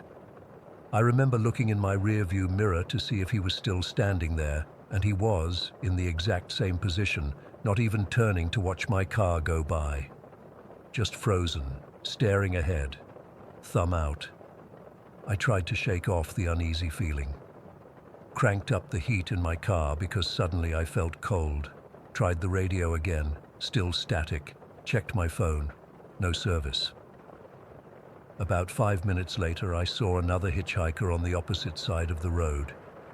This time it was a woman, long dark hair, wearing what looked like a light-colored dress or coat. She was facing my direction as I approached, and I swear to God she didn't have a face. Or maybe she did, but it was so blank, so expressionless, that it just registered in my brain as featureless. Just these dark, hollow eyes that followed my car as I drove past. My heart was starting to race at this point. I checked my rearview mirror immediately after passing her, and she wasn't there. She had vanished. No way she could have moved that quickly into the woods. She was just gone. I pressed harder on the gas pedal, pushing my speed up to 70, then 80 miles per hour. The road remained straight and empty, so I figured it was safe to speed a little. Just wanted to get to Atlanta as quickly as possible. I glanced at the dashboard clock again. Still midnight. That couldn't be right. I'd been driving for at least 20 minutes since I last checked. I tapped the clock display, thinking it must be frozen, but the seconds were still ticking by. Just the hour and minute hand hadn't moved. My GPS was still directing me forward, saying I was on Route 61 heading toward Atlanta. The estimated arrival time kept saying 1 hour and 30 minutes, no matter how long I drove. It wasn't updating. I was starting to freak out a little, but I kept driving. What else could I do? Turn around? Go back past those people? No way. Then I saw him again. The same male hitchhiker, same posture. Same position, same tattered clothes, same spot on the road. But that was impossible. I'd been driving at high speed for at least 10 minutes. There's no way I could be seeing the same person again. I slowed down this time just a little to get a better look. His face was gaunt, his eyes sunken, but it was his expression that terrified me the most, or rather, his complete lack of expression, like looking at a mannequin. As I passed him, his head turned, just his head, not his body, and those dead eyes followed my car. I floored it, pushed my car as fast as it would go, 90 miles per hour. The trees were flying by now, but the road just kept stretching out ahead of me, endless, and my dashboard clock still read midnight. 5 minutes later, I passed the woman again, same spot, opposite side of the road. This time she raised her arm as I drove by, pointing at me with one long, pale finger. I'm not ashamed to admit I was crying at this point. Full-on panicking. I kept driving, and the pattern continued. Him, then her, over and over. Sometimes they'd be closer to the road. Sometimes they'd both be on the same side. Once, I swear, the man was standing directly in the center of my lane, and I had to swerve around him. But they were always the same two people, and it was always midnight. I don't know how long this went on. It felt like hours, but the clock never changed. My gas gauge was starting to get low, which added a new level of terror. What would happen if I ran out of gas out here? Would I have to get out of my car? Would they approach me then? Just when I thought I couldn't take it anymore, I saw lights up ahead, a gas station. It appeared so suddenly I almost missed the turn. 1 second it wasn't there, and the next it was, sitting just off the highway like it had been there all along. The sign said, "Open 24 hours" in flickering neon. I pulled in so fast I nearly hit the pumps. The place looked ancient, one of those old-school stations with just 2 pumps and a small convenience store. But it was real.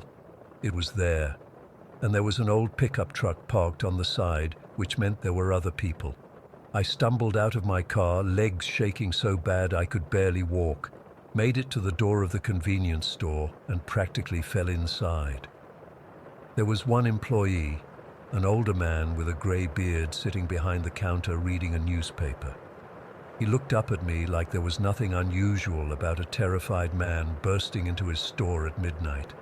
"You okay, son?" he asked, folding his paper. "You look like you've seen a ghost." I was still breathing hard, trying to collect myself. "The road," I managed to say. "Route 61, something's wrong with it. I keep seeing the same people over and over, a man and a woman, hitchhikers, but they don't seem..." The clerk's expression changed, not to surprise or disbelief like I expected. Instead, he nodded slowly, like he knew exactly what I was talking about. "You're not the first," he said quietly. "Every couple months, someone comes in here just like you. Seen those same two, have you?" I nodded, feeling simultaneously relieved that someone believed me and horrified that this was apparently a known phenomenon. "What are they?" I asked. My voice sounded small, even to my own ears. The clerk sighed and rubbed his beard. "Don't rightly know. Ghosts, maybe, or something like them. Story goes there was an accident on that stretch back in the 1960s. Car full of college kids hit a couple who were walking along the road. Bad scene. Some folks say those two never left. But they keep appearing in different places, and the road, it doesn't end. And my clock, it's stuck at midnight." "Midnight," he repeated, nodding again. "Always midnight with them. Look, son, You got about a quarter tank of gas left in that car of yours. That'll get you to the interstate if you head back out and take the very next right turn you see. It'll look like a dirt road, but it connects to the highway after about 3 miles. Don't follow your GPS, and whatever you do, don't stop for anyone you see along the way, no matter what they do or say. I filled up my tank even though the clerk told me I had enough to make it. No way was I taking chances. My hands were shaking so bad I could barely operate the pump. While I was filling up, I kept looking out at Route 61, half expecting to see those 2 figures standing there in the darkness beyond the bright lights of the gas station. But there was nothing. I got back in my car, and as I was pulling out, I glanced back at the store. The clerk was standing in the window watching me. He raised his hand in what might have been a wave or a warning, I couldn't tell. I followed his directions exactly, got back on Route 61, white-knuckling the steering wheel, and took the first right turn I saw, a dirt road that I swear wasn't there when I'd driven past this spot before. 3 miles later, just like he said, I hit the interstate. The moment my tires touched that highway, my dashboard clock changed from midnight to 2:15 in the morning. My radio came back on mid-song. My phone buzzed with missed call notifications. Everything was normal again. I made it back to Atlanta without incident, but I haven't been able to sleep properly since. I keep seeing those expressionless faces when I close my eyes. And I've looked up Route 61 online. It exists, but the stretch I was on doesn't seem to match any maps, and I can't find any record of that gas station. I don't know what happened to me that night. I don't know what those things were or why they were there. All I know is I'm never driving that road again, especially not at night. And if your GPS ever tries to route you onto a deserted stretch of Route 61 in rural Georgia after dark, for the love of God, find another way. Story 16. I've been a trucker for 23 years. I've driven through blizzards, thunderstorms, and fog so thick you could cut it with a knife. I've seen weird stuff on the road, accidents, wildlife, people doing crazy things in their cars thinking nobody can see them. But what happened to me last January on Highway 35 North? I still can't explain it. I'm not a superstitious man, but I haven't driven that route since, and I've turned down good money to avoid it. It was January 10th, a Thursday night. I remember because I was hauling a shipment of electronics that needed to be in Minneapolis by Friday afternoon. I'd driven this stretch at least 100 times before. It's practically my backyard in trucking terms. The weather report mentioned possible snow, but nothing major. I figured I'd get ahead of it, drive through the night, and be at the delivery point with time to spare. I left Omaha around 7 in the evening. The first few hours were completely normal. Clear night, decent visibility, hardly any traffic. I had my thermos of coffee, some old Johnny Cash playing low on the radio, and the familiar hum of my Peterbilt. It was cold out, maybe 15 degrees, but my cab was warm and I was making good time. Around 11:30, I noticed the first flakes of snow. Nothing dramatic, just a light dusting that made the road sparkle in my headlights. I wasn't worried. My rig handles snow just fine, and I've driven through far worse. But then things started getting strange. The snow picked up fast, way faster than forecasted. Within 20 minutes, it was coming down hard, limiting visibility to maybe 50 yards ahead. That's when I realized I couldn't remember seeing an exit or mile marker for quite some time. I checked my GPS, but the screen was glitching, showing my position jumping around. Then it went black altogether. My phone had no service. I wasn't too concerned yet. Electronics fail sometimes, especially in bad weather. I knew Highway 35 well enough to keep going. The thing is, I should have hit the turn off for Route 27 by then. I knew I hadn't missed it. You can't miss an interchange that size. But there was nothing, just the endless ribbon of highway disappearing into the swirling snow. No other cars, no lights from nearby towns, nothing. I started paying closer attention to my surroundings, looking for any landmark I recognized. That's when I spotted a mile marker coming up. I slowed slightly as my headlights illuminated it, expecting to see something in the 200s. It read, Mile Zero. I blinked hard, thinking my eyes were playing tricks. Mile Zero? That's impossible. Highway 35. North doesn't even begin in Iowa. It continues up from Missouri. There is no Mile Zero on this stretch. And even if there was, I'd been driving for hours. I should have been somewhere around mile 210. I figured it must be covered in snow or maybe vandalized. Just a fluke. I kept driving, a little unsettled but still rational. 10 minutes later, another mile marker appeared. Mile Zero. My stomach dropped. I'm not easily rattled, but something was very wrong. I checked my odometer. I'd gone another 8 miles since the last marker. This couldn't be the same sign. I clicked on my CB radio. Breaker 19, this is Long Haul Jim on Highway 35 North. Anybody out there copy? Static. Just endless static with an occasional pop. I tried again, adjusting the squelch, but nothing came through except a faint sound that might have been breathing. The snow was falling heavier now, creating a hypnotic tunnel effect in my headlights. I turned up the defroster and leaned forward, straining to see the road. That's when I first heard it, a whisper, so faint I almost missed it beneath the rumble of my engine. Turn around. I jolted upright, looking around my cab. Nobody there, of course. Must have been the wind, or my mind playing tricks. Lack of sleep, maybe. I'd been pushing hard all week. 5 minutes later, I saw something dart across the road about 30 yards ahead. It was quick. Quick to be a deer or coyote. The shape was all wrong too. It looked almost human, but the way it moved, like it had too many joints, or like it was being dragged by something. I hit the brakes instinctively, skidding slightly on the snow-slick pavement. Nothing there, just empty road and swirling snow. I took a deep breath, telling myself to get it together.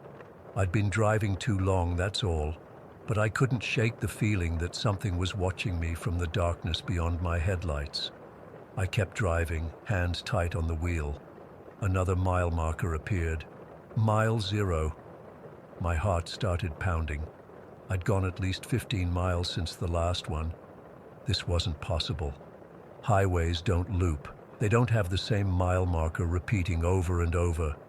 The whispers came again, louder this time, seeming to come from just outside my truck. You're not supposed to be here. It wasn't the wind. The voice was clear, almost conversational, like someone leaning close to my ear. I nearly swerved off the road in shock.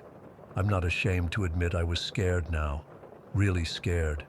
I've never experienced anything like this before. I hit the gas, pushing the Peterbilt faster, wanting to get to somewhere, anywhere that looked normal, somewhere with other people, other vehicles, some sign of the world I knew. But it was just the same endless stretch of highway, the same curtain of snow, and now and then, the same impossible mile marker.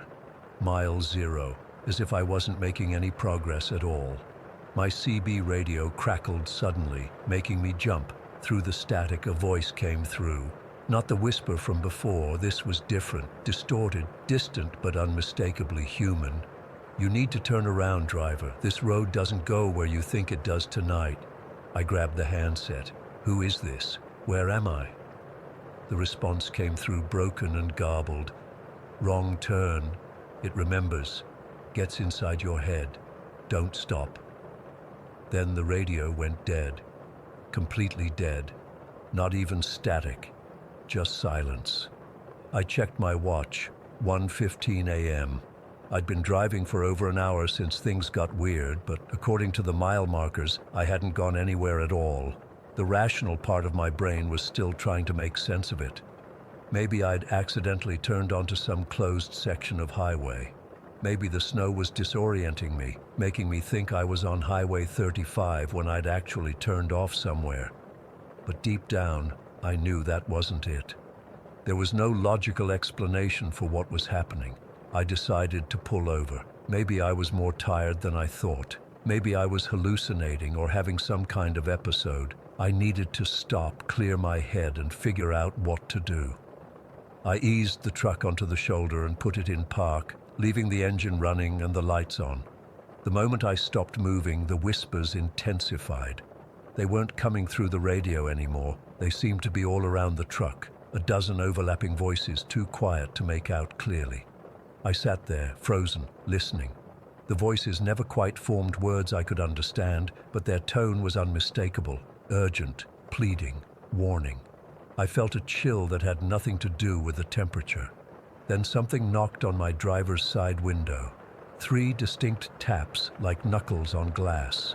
I didn't want to look. Everything in me screamed not to look, but I couldn't help myself. I turned slowly toward the window, and my blood turned to ice. There was a face pressed against the glass, a human face, or something that had once been human.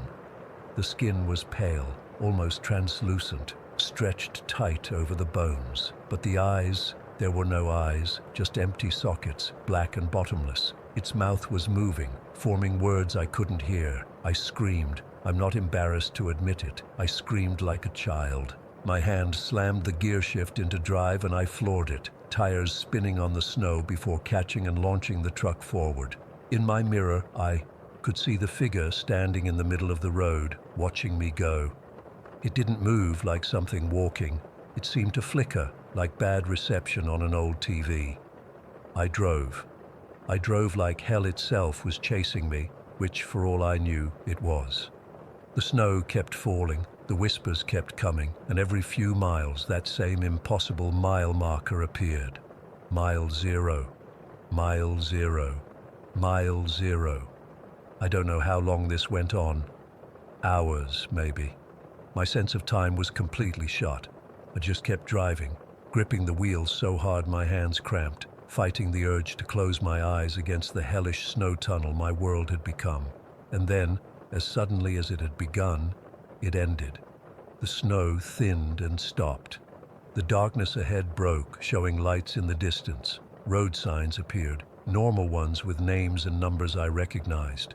My GPS flickered back to life, showing me on Highway 35, just south of a small town in Minnesota. I pulled into the first truck stop I saw, hands shaking so badly I could barely put the rig in park. The place was normal, wonderfully, beautifully normal. Other trucks, sleepy-eyed drivers getting coffee, fluorescent lights humming overhead. I checked the time, 5:23 a.m. I checked the date on my phone, still January 10th. According to my log and my truck systems, I'd traveled just over 200 miles from Omaha, the exact distance I should have covered in that time. But that wasn't possible. I'd been stuck in that loop, passing the same mile marker over and over for what felt like hours. I sat in that truck stop until dawn, drinking coffee that tasted like nothing, trying to make sense of what had happened. When I finally worked up the courage, I asked a fellow trucker if he'd ever heard anything strange about Highway 35. He gave me a long look before answering. "You mean about the ghost stretch? The one that appears in bad weather?" My blood ran cold again. He told me there were stories. Truckers' tales, the kind most people dismiss. Stories about a phantom section of Highway 35 that sometimes appears at night, especially in snowstorms. A stretch of road that loops endlessly, always bringing you back to mile 0. They call it the road that remembers, though what it remembers or why, nobody knows. And the figure with the empty eyes, the ghost of Highway 87, he called it, though Highway 87 is hundreds of miles away. Supposedly it's the spirit of someone who died on the road and now tries to trap travelers in its loop. Those who stop to help it often disappear without a trace. I didn't tell him what I'd seen. I didn't need to see the skepticism in his eyes, or worse, the pity for the driver who'd fallen asleep at the wheel and had a bad dream. But it wasn't a dream. I know what I saw, what I experienced. Something happened to me on Highway 35 that night, something I can't explain. I made my delivery on time. The manifest shows a normal route, normal timing. According to every record and log, nothing unusual happened during my drive. But I haven't taken Highway 35 north since then. I make excuses, find alternate routes, even if it means more miles and less pay. Some things aren't worth the risk, because sometimes when I'm driving at night and the snow starts to fall, I swear I can hear those whispers again. And I can't shake the feeling that the road is waiting for me, remembering me, that somewhere out there mile zero still exists, and so does whatever waits beside it with empty eyes and silent pleas. I got away once. I'm not sure I'd be so lucky a second time. Story 17. I still can't believe what happened to me last month on that stretch of I-90 in Wyoming. I've been driving trucks for nearly 23 years, and I've seen some weird shit out there on the long hauls. Sleep deprivation plays tricks on your mind, and the endless monotony of the highway can make you imagine things. But what happened that night wasn't my imagination. It wasn't fatigue. It wasn't my mind playing tricks. I've been avoiding talking about it, but I need to get this off my chest. Maybe someone else has experienced something similar. Maybe I'm not alone. I was doing a standard Seattle to Chicago run, hauling a trailer full of electronics. Nothing special about the load, just the usual. TVs, computers, the kind of stuff I've transported 100 times before. The trip had been smooth so far. I'd made good time crossing Washington and Idaho, and Montana had been a breeze. I was actually ahead of schedule when I crossed into Wyoming around 8 in the evening. The weather forecast had mentioned some patchy fog, but nothing serious. I'd driven through fog plenty of times, so I wasn't concerned. But as I continued east on I-90, just past Sheridan, something changed. The fog didn't roll in gradually like normal fog does. It appeared suddenly, like someone had flipped a switch. One minute the road was clear, the next I was enveloped in this dense, milky white cloud that seemed to swallow my headlights. I immediately slowed down to about 40 miles per hour. Visibility was terrible, maybe 15 feet ahead at most. My high beams just made it worse, reflecting the light back at me, so I switched to low beams and leaned forward in my seat, straining to see the road ahead. The fog had a strange quality to it. It wasn't just visually thick. It seemed to have a physical presence, like it was pressing against my windshield, trying to find a way inside the cab. I've driven through fog banks before, but they usually thin out after a mile or two. This one didn't. 10 minutes in, and it was still just as dense. 20 minutes, and nothing had changed. I started to feel uneasy. Where were the other vehicles? I hadn't seen another pair of taillights since the fog had descended. I-90 is a major interstate. It's never completely empty, even in the middle of the night. That's when my CB radio crackled to life. Through the static, I heard a voice, male, older, with a gravelly quality that sent chills down my spine. Driver eastbound on I-90, mile marker 197. Get off the road. Get off now. I glanced at my GPS. I was approaching mile marker 197. My hands tightened on the wheel. How did this guy know exactly where I was? And why was he telling me to get off the road? This is Miller hauling east. Who am I talking to? I replied, trying to keep my voice steady. Nothing but static answered me. Repeat your message. Over. I tried again. More static then. Last warning. Get off the road.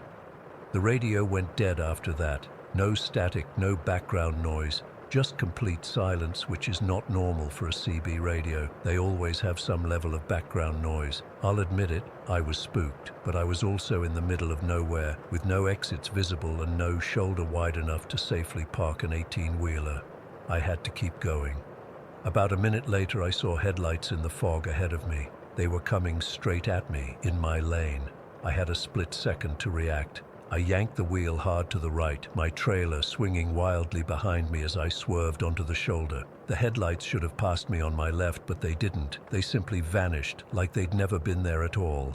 My heart was hammering against my ribs as I pulled the truck back into the lane. My palms were slick with sweat on the steering wheel. What the hell had just happened? Had I imagined those headlights? Was I more tired than I realized? I checked my watch. Just past 9:30 in the evening. I'd been driving for about 11 hours total that day, with proper breaks. I wasn't dangerously fatigued. I'd had my thermos of coffee. I was alert. This wasn't sleep deprivation. Something wasn't right about this fog, about this stretch of road. I slowed down even more, crawling along at 30 miles per hour. Better to be late than dead. The fog seemed to be getting thicker, if that was even possible. It swirled around my truck in patterns that didn't match our movement or any natural air currents. It looked almost deliberate. And then I saw him. On the right side of the road, standing perfectly still just at the edge of my headlight's reach, was a figure. A man, I thought at first, but as I got closer I realized he was too tall. Much too tall. His proportions were all wrong, limbs too long and thin, neck stretched unnaturally. He was wearing what looked like an old-fashioned suit, completely black, with a wide-brimmed hat that shadowed his face. As I approached, he didn't move. He just stood there, facing my truck. I couldn't see his eyes, but I could feel them watching me.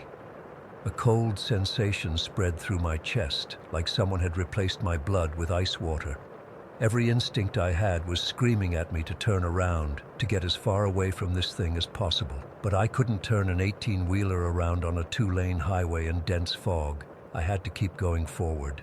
As I passed the figure, I couldn't help but look out my passenger window. He was gone, vanished. The spot where he had been standing was empty. I pressed harder on the accelerator, pushing my speed back up to 40, then 50. I needed to get out of this fog, away from whatever the hell was happening.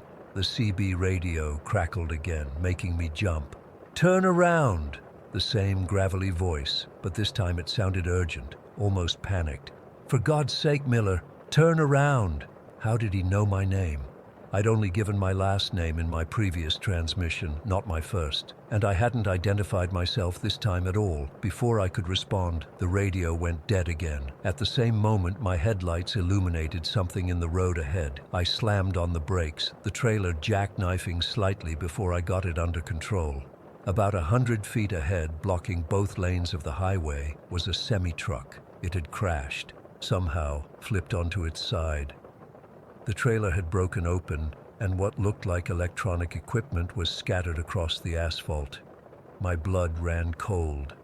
The truck looked just like mine. Same make, same color.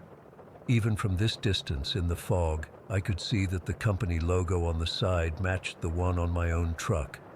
I sat there for a long moment, engine idling, trying to make sense of what I was seeing. Had someone hijacked my information? Was this some kind of elaborate setup to get me to stop? Eventually, I put my hazard lights on and cautiously got out of the cab. The fog swirled around me, cold and damp against my skin. It seemed to cling to me, like it was alive and curious. I shuddered and zipped my jacket up to my chin. I approached the wrecked truck slowly, my flashlight beam bouncing off the mist. The cab was crushed, the windshield shattered. It looked like it had been there for a while. There was rust forming around the edges of the damaged metal. That didn't make sense. If a truck had crashed and blocked the interstate, it would have been cleared away within hours. I peered into the cab, shining my flashlight through the broken glass. The interior was empty, thank God. No driver's body. But there was something on the dashboard. A photograph, faded and crumpled, like it had been there for years. I reached through the broken window and picked it up, brushing off shards of glass. When I turned it over and saw what it was, my legs nearly gave out beneath me. It was a picture of me. Not recent. It looked like it had been taken maybe 10 years ago at a company picnic. I remembered that day. My wife had been there. She'd taken this exact photo with my phone, but the photo had never been printed out. It only existed digitally as far as I knew, and yet here it was, faded and water-damaged, in the cab of a wrecked truck that looked exactly like mine, in the middle of a fog-shrouded highway in Wyoming. I backed away from the truck, the photograph clutched in my shaking hand. This wasn't possible. None of this was possible. That's when I heard it, the sound of an engine approaching from behind me. I spun around, expecting to see headlights cutting through the fog, but there was nothing, just the empty road and the swirling mist. Yet the sound of the engine grew louder, closer. I ran back to my truck, fumbling with the door handle in my panic. As I climbed into the cab, I glanced in my side mirror. The tall figure in the black suit was standing right behind my trailer, just standing there, face still hidden by the shadow of his hat. And behind him, getting closer but still invisible, was the source of the engine noise. I didn't think. I threw my truck into gear and floored it, swerving around the wrecked semi. My trailer scraped against it with a horrible screeching sound, but I kept going. I didn't stop, didn't slow down, didn't look back. I just drove as fast as I dared in the fog, desperate to get away. The engine sound followed me. For what felt like hours, it stayed right behind me, never getting closer but never falling behind either. The CB radio remained dead. My cell phone showed no signal. I was completely alone with whatever was pursuing me. And then, as suddenly as it had appeared, the fog lifted. One moment I was surrounded by that unnatural mist. The next I was under clear, star-filled Wyoming skies. The engine noise behind me faded away to nothing. I kept driving until I reached a gas station in Buffalo, about 50 miles further east. My hands were still shaking so badly I could barely turn off the ignition. I sat in my cab for a long time, trying to make sense of what had happened. The photograph was still clutched in my hand. In the harsh fluorescent lights of the gas station, I could see it more clearly. It was definitely me, definitely from that company picnic 10 years ago. But the edges were worn in a way that suggested it had been handled frequently over many years. And there was something written on the back that I hadn't noticed before. A date written in faded ink, 5/17/2013. That's the part that still keeps me up at night, because May 17th, 2013 wasn't the date of that company picnic. It was the day I was supposed to arrive in Chicago with that load of electronics, the day after I encountered the fog on I-90. I made it to Chicago, late but alive. I delivered my load. I went home to my wife. But I've never driven that stretch of I-90 in Wyoming again. I take detours now, adding hours to my journey.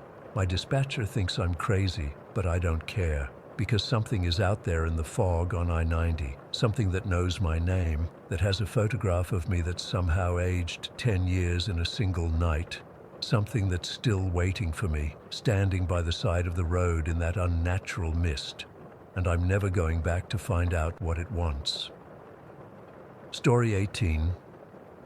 I still get cold sweats thinking about what happened 3 weeks ago. I need to write this down. Maybe someone here has experienced something similar or can make sense of it, because I sure as hell can't. I was driving from Chicago to Denver for a job interview, a senior marketing position that would have been a huge step up from my current gig. The company was even covering my gas, so I decided to drive instead of fly. I wanted my car with me if I got the job, and honestly, I enjoy long drives, or at least I used to. I left Chicago around noon, figuring I'd drive until I got tired, stay at a motel somewhere in Nebraska, then finish the trip the next day. The first part of the drive was normal, boring stretches of highway, gas station coffee, and podcast episodes to keep me company. I crossed into Nebraska as the sun was setting, and that's when things started feeling different. By midnight, I was starting to get pretty tired. I'd been on the road for about 12 hours with just short breaks, and the highway had become this hypnotic ribbon stretching into darkness. I hadn't seen another car for at least 40 minutes. The moon was barely visible behind clouds, and there were no lights except my headlights illuminating the road ahead. My GPS said the next town was about 30 miles away. I was considering pulling over at a rest stop to nap when I noticed something weird, a road sign that seemed to appear out of nowhere. It was old and faded, the kind of sign that looks like it's been there since the 70s, with peeling reflective paint. Exit 233, Merrow Road, 1 mile. I checked my GPS, but there was no exit 233 marked anywhere. I figured maybe it was an old exit that had been removed from maps or something. But as I approached the exit, something about it made me curious. Maybe it was the exhaustion, or maybe something else, but I felt drawn to it. I remember thinking there might be an old motel or gas station where I could rest. I flicked on my turn signal, even though there wasn't another soul on the road, and took the exit. The moment my tires hit the off-ramp, my GPS glitched. The screen went fuzzy for a second, then showed me in the middle of nowhere, no roads detected. I wasn't too concerned. GPS signals drop sometimes, especially in rural areas. The exit ramp curved sharply and suddenly I was on a narrow, crumbling two-lane road.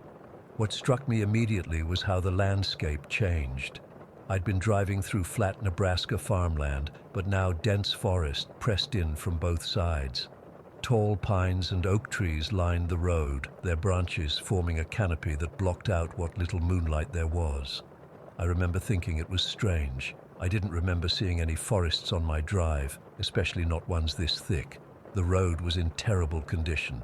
My car bumped and jolted over cracks and potholes. I slowed down to about 20 miles per hour, worried about blowing a tire. The road kept curving tight turns that forced me to concentrate. With each curve, the trees seemed to press closer to the road, branches occasionally scraping against my car. After driving for what felt like 15 minutes, though my car clock only showed 5 had passed, I started to get nervous. There were no signs, no mile markers, nothing to indicate where this road led. I was about to turn around when I spotted a dim light ahead. As I got closer, I could make out what looked like a gas station. It was an old place. Not retro cool old, but decrepit should have been condemned old. A single overhead light flickered erratically above 2 ancient pumps. The building itself was a small cinder block structure with a sign that just said gas in faded red letters. The windows were grimy, but I could see a light on inside. At this point, I was nearly on empty. I'd planned to fill up at the next town before I took this detour, so despite every instinct telling me to keep driving, I pulled up to one of the pumps. The pump was seriously vintage, with an actual rotating dial display instead of digital numbers. No card reader, obviously. I tried the pump handle, but nothing happened. I figured I needed to prepay inside. Walking up to the store, I noticed there were no cars parked anywhere. No cars at the pumps, none around the side, nothing that suggested an employee was even there. The front door had a metal frame with a cracked glass panel, and an actual bell jangled when I pushed it open. The inside was just as unsettling as the outside. Dusty shelves lined the walls, stocked with products I didn't recognize or hadn't seen in years. The expiration dates I could see were from the early 2000s. There was a layer of dust on everything, like nobody had been in there for a long time. The store was silent, except for the hum of an ancient refrigerator case that held rows of discolored soda bottles. The fluorescent lights overhead buzzed and flickered, creating moving shadows that made me constantly glance over my shoulder. At the counter was an old-fashioned cash register, the kind with big mechanical keys. Next to it sat a service bell. You know, the kind you hit with your palm to ring for service. There was nobody behind the counter, no sign of any employee.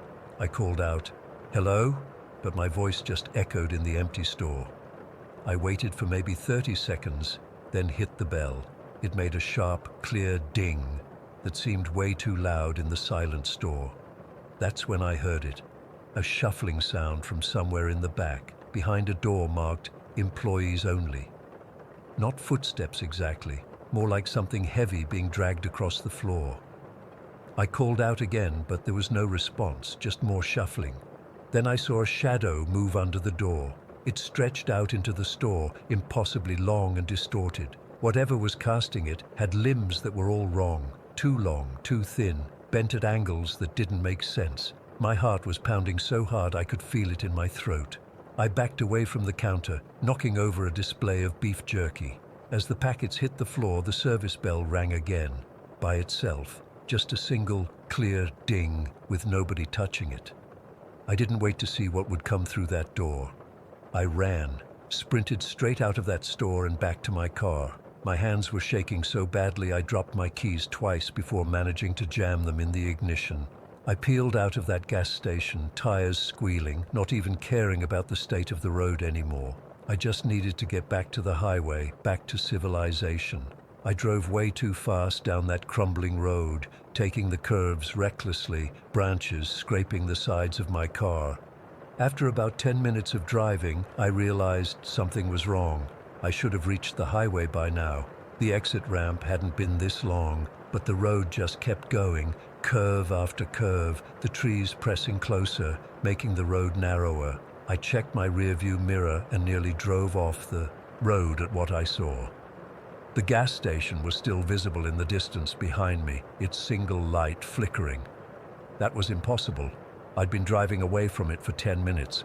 I pressed the gas harder. Another 10 minutes of driving, and I slowed down to check the mirror again. The gas station was still there, the same distance behind me as before. My chest felt tight, like I couldn't get enough air. I was trapped in some kind of loop. Just as that realization hit me, I saw it up ahead, the same faded sign, Exit 233, Merrow Road. But that was impossible. I'd never gotten back to the highway. The road I was on had never intersected with anything else.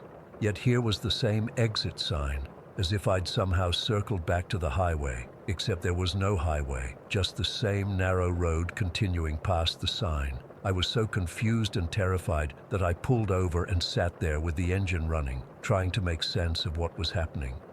That's when I noticed headlights in my rearview mirror. A vehicle was approaching from behind, coming from the direction of the gas station. The headlights were strange, too far apart to be a normal car, and they had a bluish tint that made my skin crawl. I didn't wait to see what it was. I slammed the car into drive and took off again. The headlights followed, always maintaining the same distance behind me no matter how fast I drove. My speedometer was pushing 90 on a road that should have made that speed suicidal, but somehow I wasn't hitting the trees or running off the curves.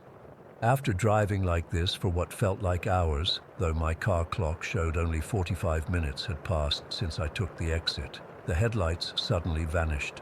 1 second they were there, the next, nothing. Just darkness in my rearview mirror. I slowed down, my nerves shot, hands cramping from gripping the steering wheel so tightly. And that's when I saw it ahead, the dim light of the gas station, again. I'd somehow looped back to where I started. I screamed in frustration and pounded the steering wheel. This couldn't be happening. I turned the car around, determined to go the opposite direction. But after driving for 20 minutes, there was the gas station again, like it was the center of some twisted maze I couldn't escape. I tried every possibility, driving past the gas station without stopping, turning around multiple times, even trying to drive off the road into the forest. My car wouldn't go, like there was an invisible wall. Nothing worked. I was trapped in this loop on Merrow Road, with the gas station always reappearing no matter which direction I drove. The worst part was checking my phone and seeing there was no signal, not even emergency services. I was completely cut off. By what my car clock said was 5 in the morning, though the sky showed no sign of dawn, I was exhausted, running on fumes both literally and figuratively. I had no choice but to return to the gas station. As I pulled up to it for what felt like the dozenth time, I noticed something different. There was now an old pickup truck parked on the side of the building. Someone else was here. I'm writing this from my car in the parking lot. I can see movement inside the store, but I'm too terrified to go in. The truck hasn't moved in hours. I'm almost out of gas. My phone is almost dead, and I don't know what to do. Every time I try to leave, I end up right back here. If anyone has heard of Exit 233 or Merrow Road, please tell me how to get out. I don't know how much longer I can stay here before I'll have to go inside again.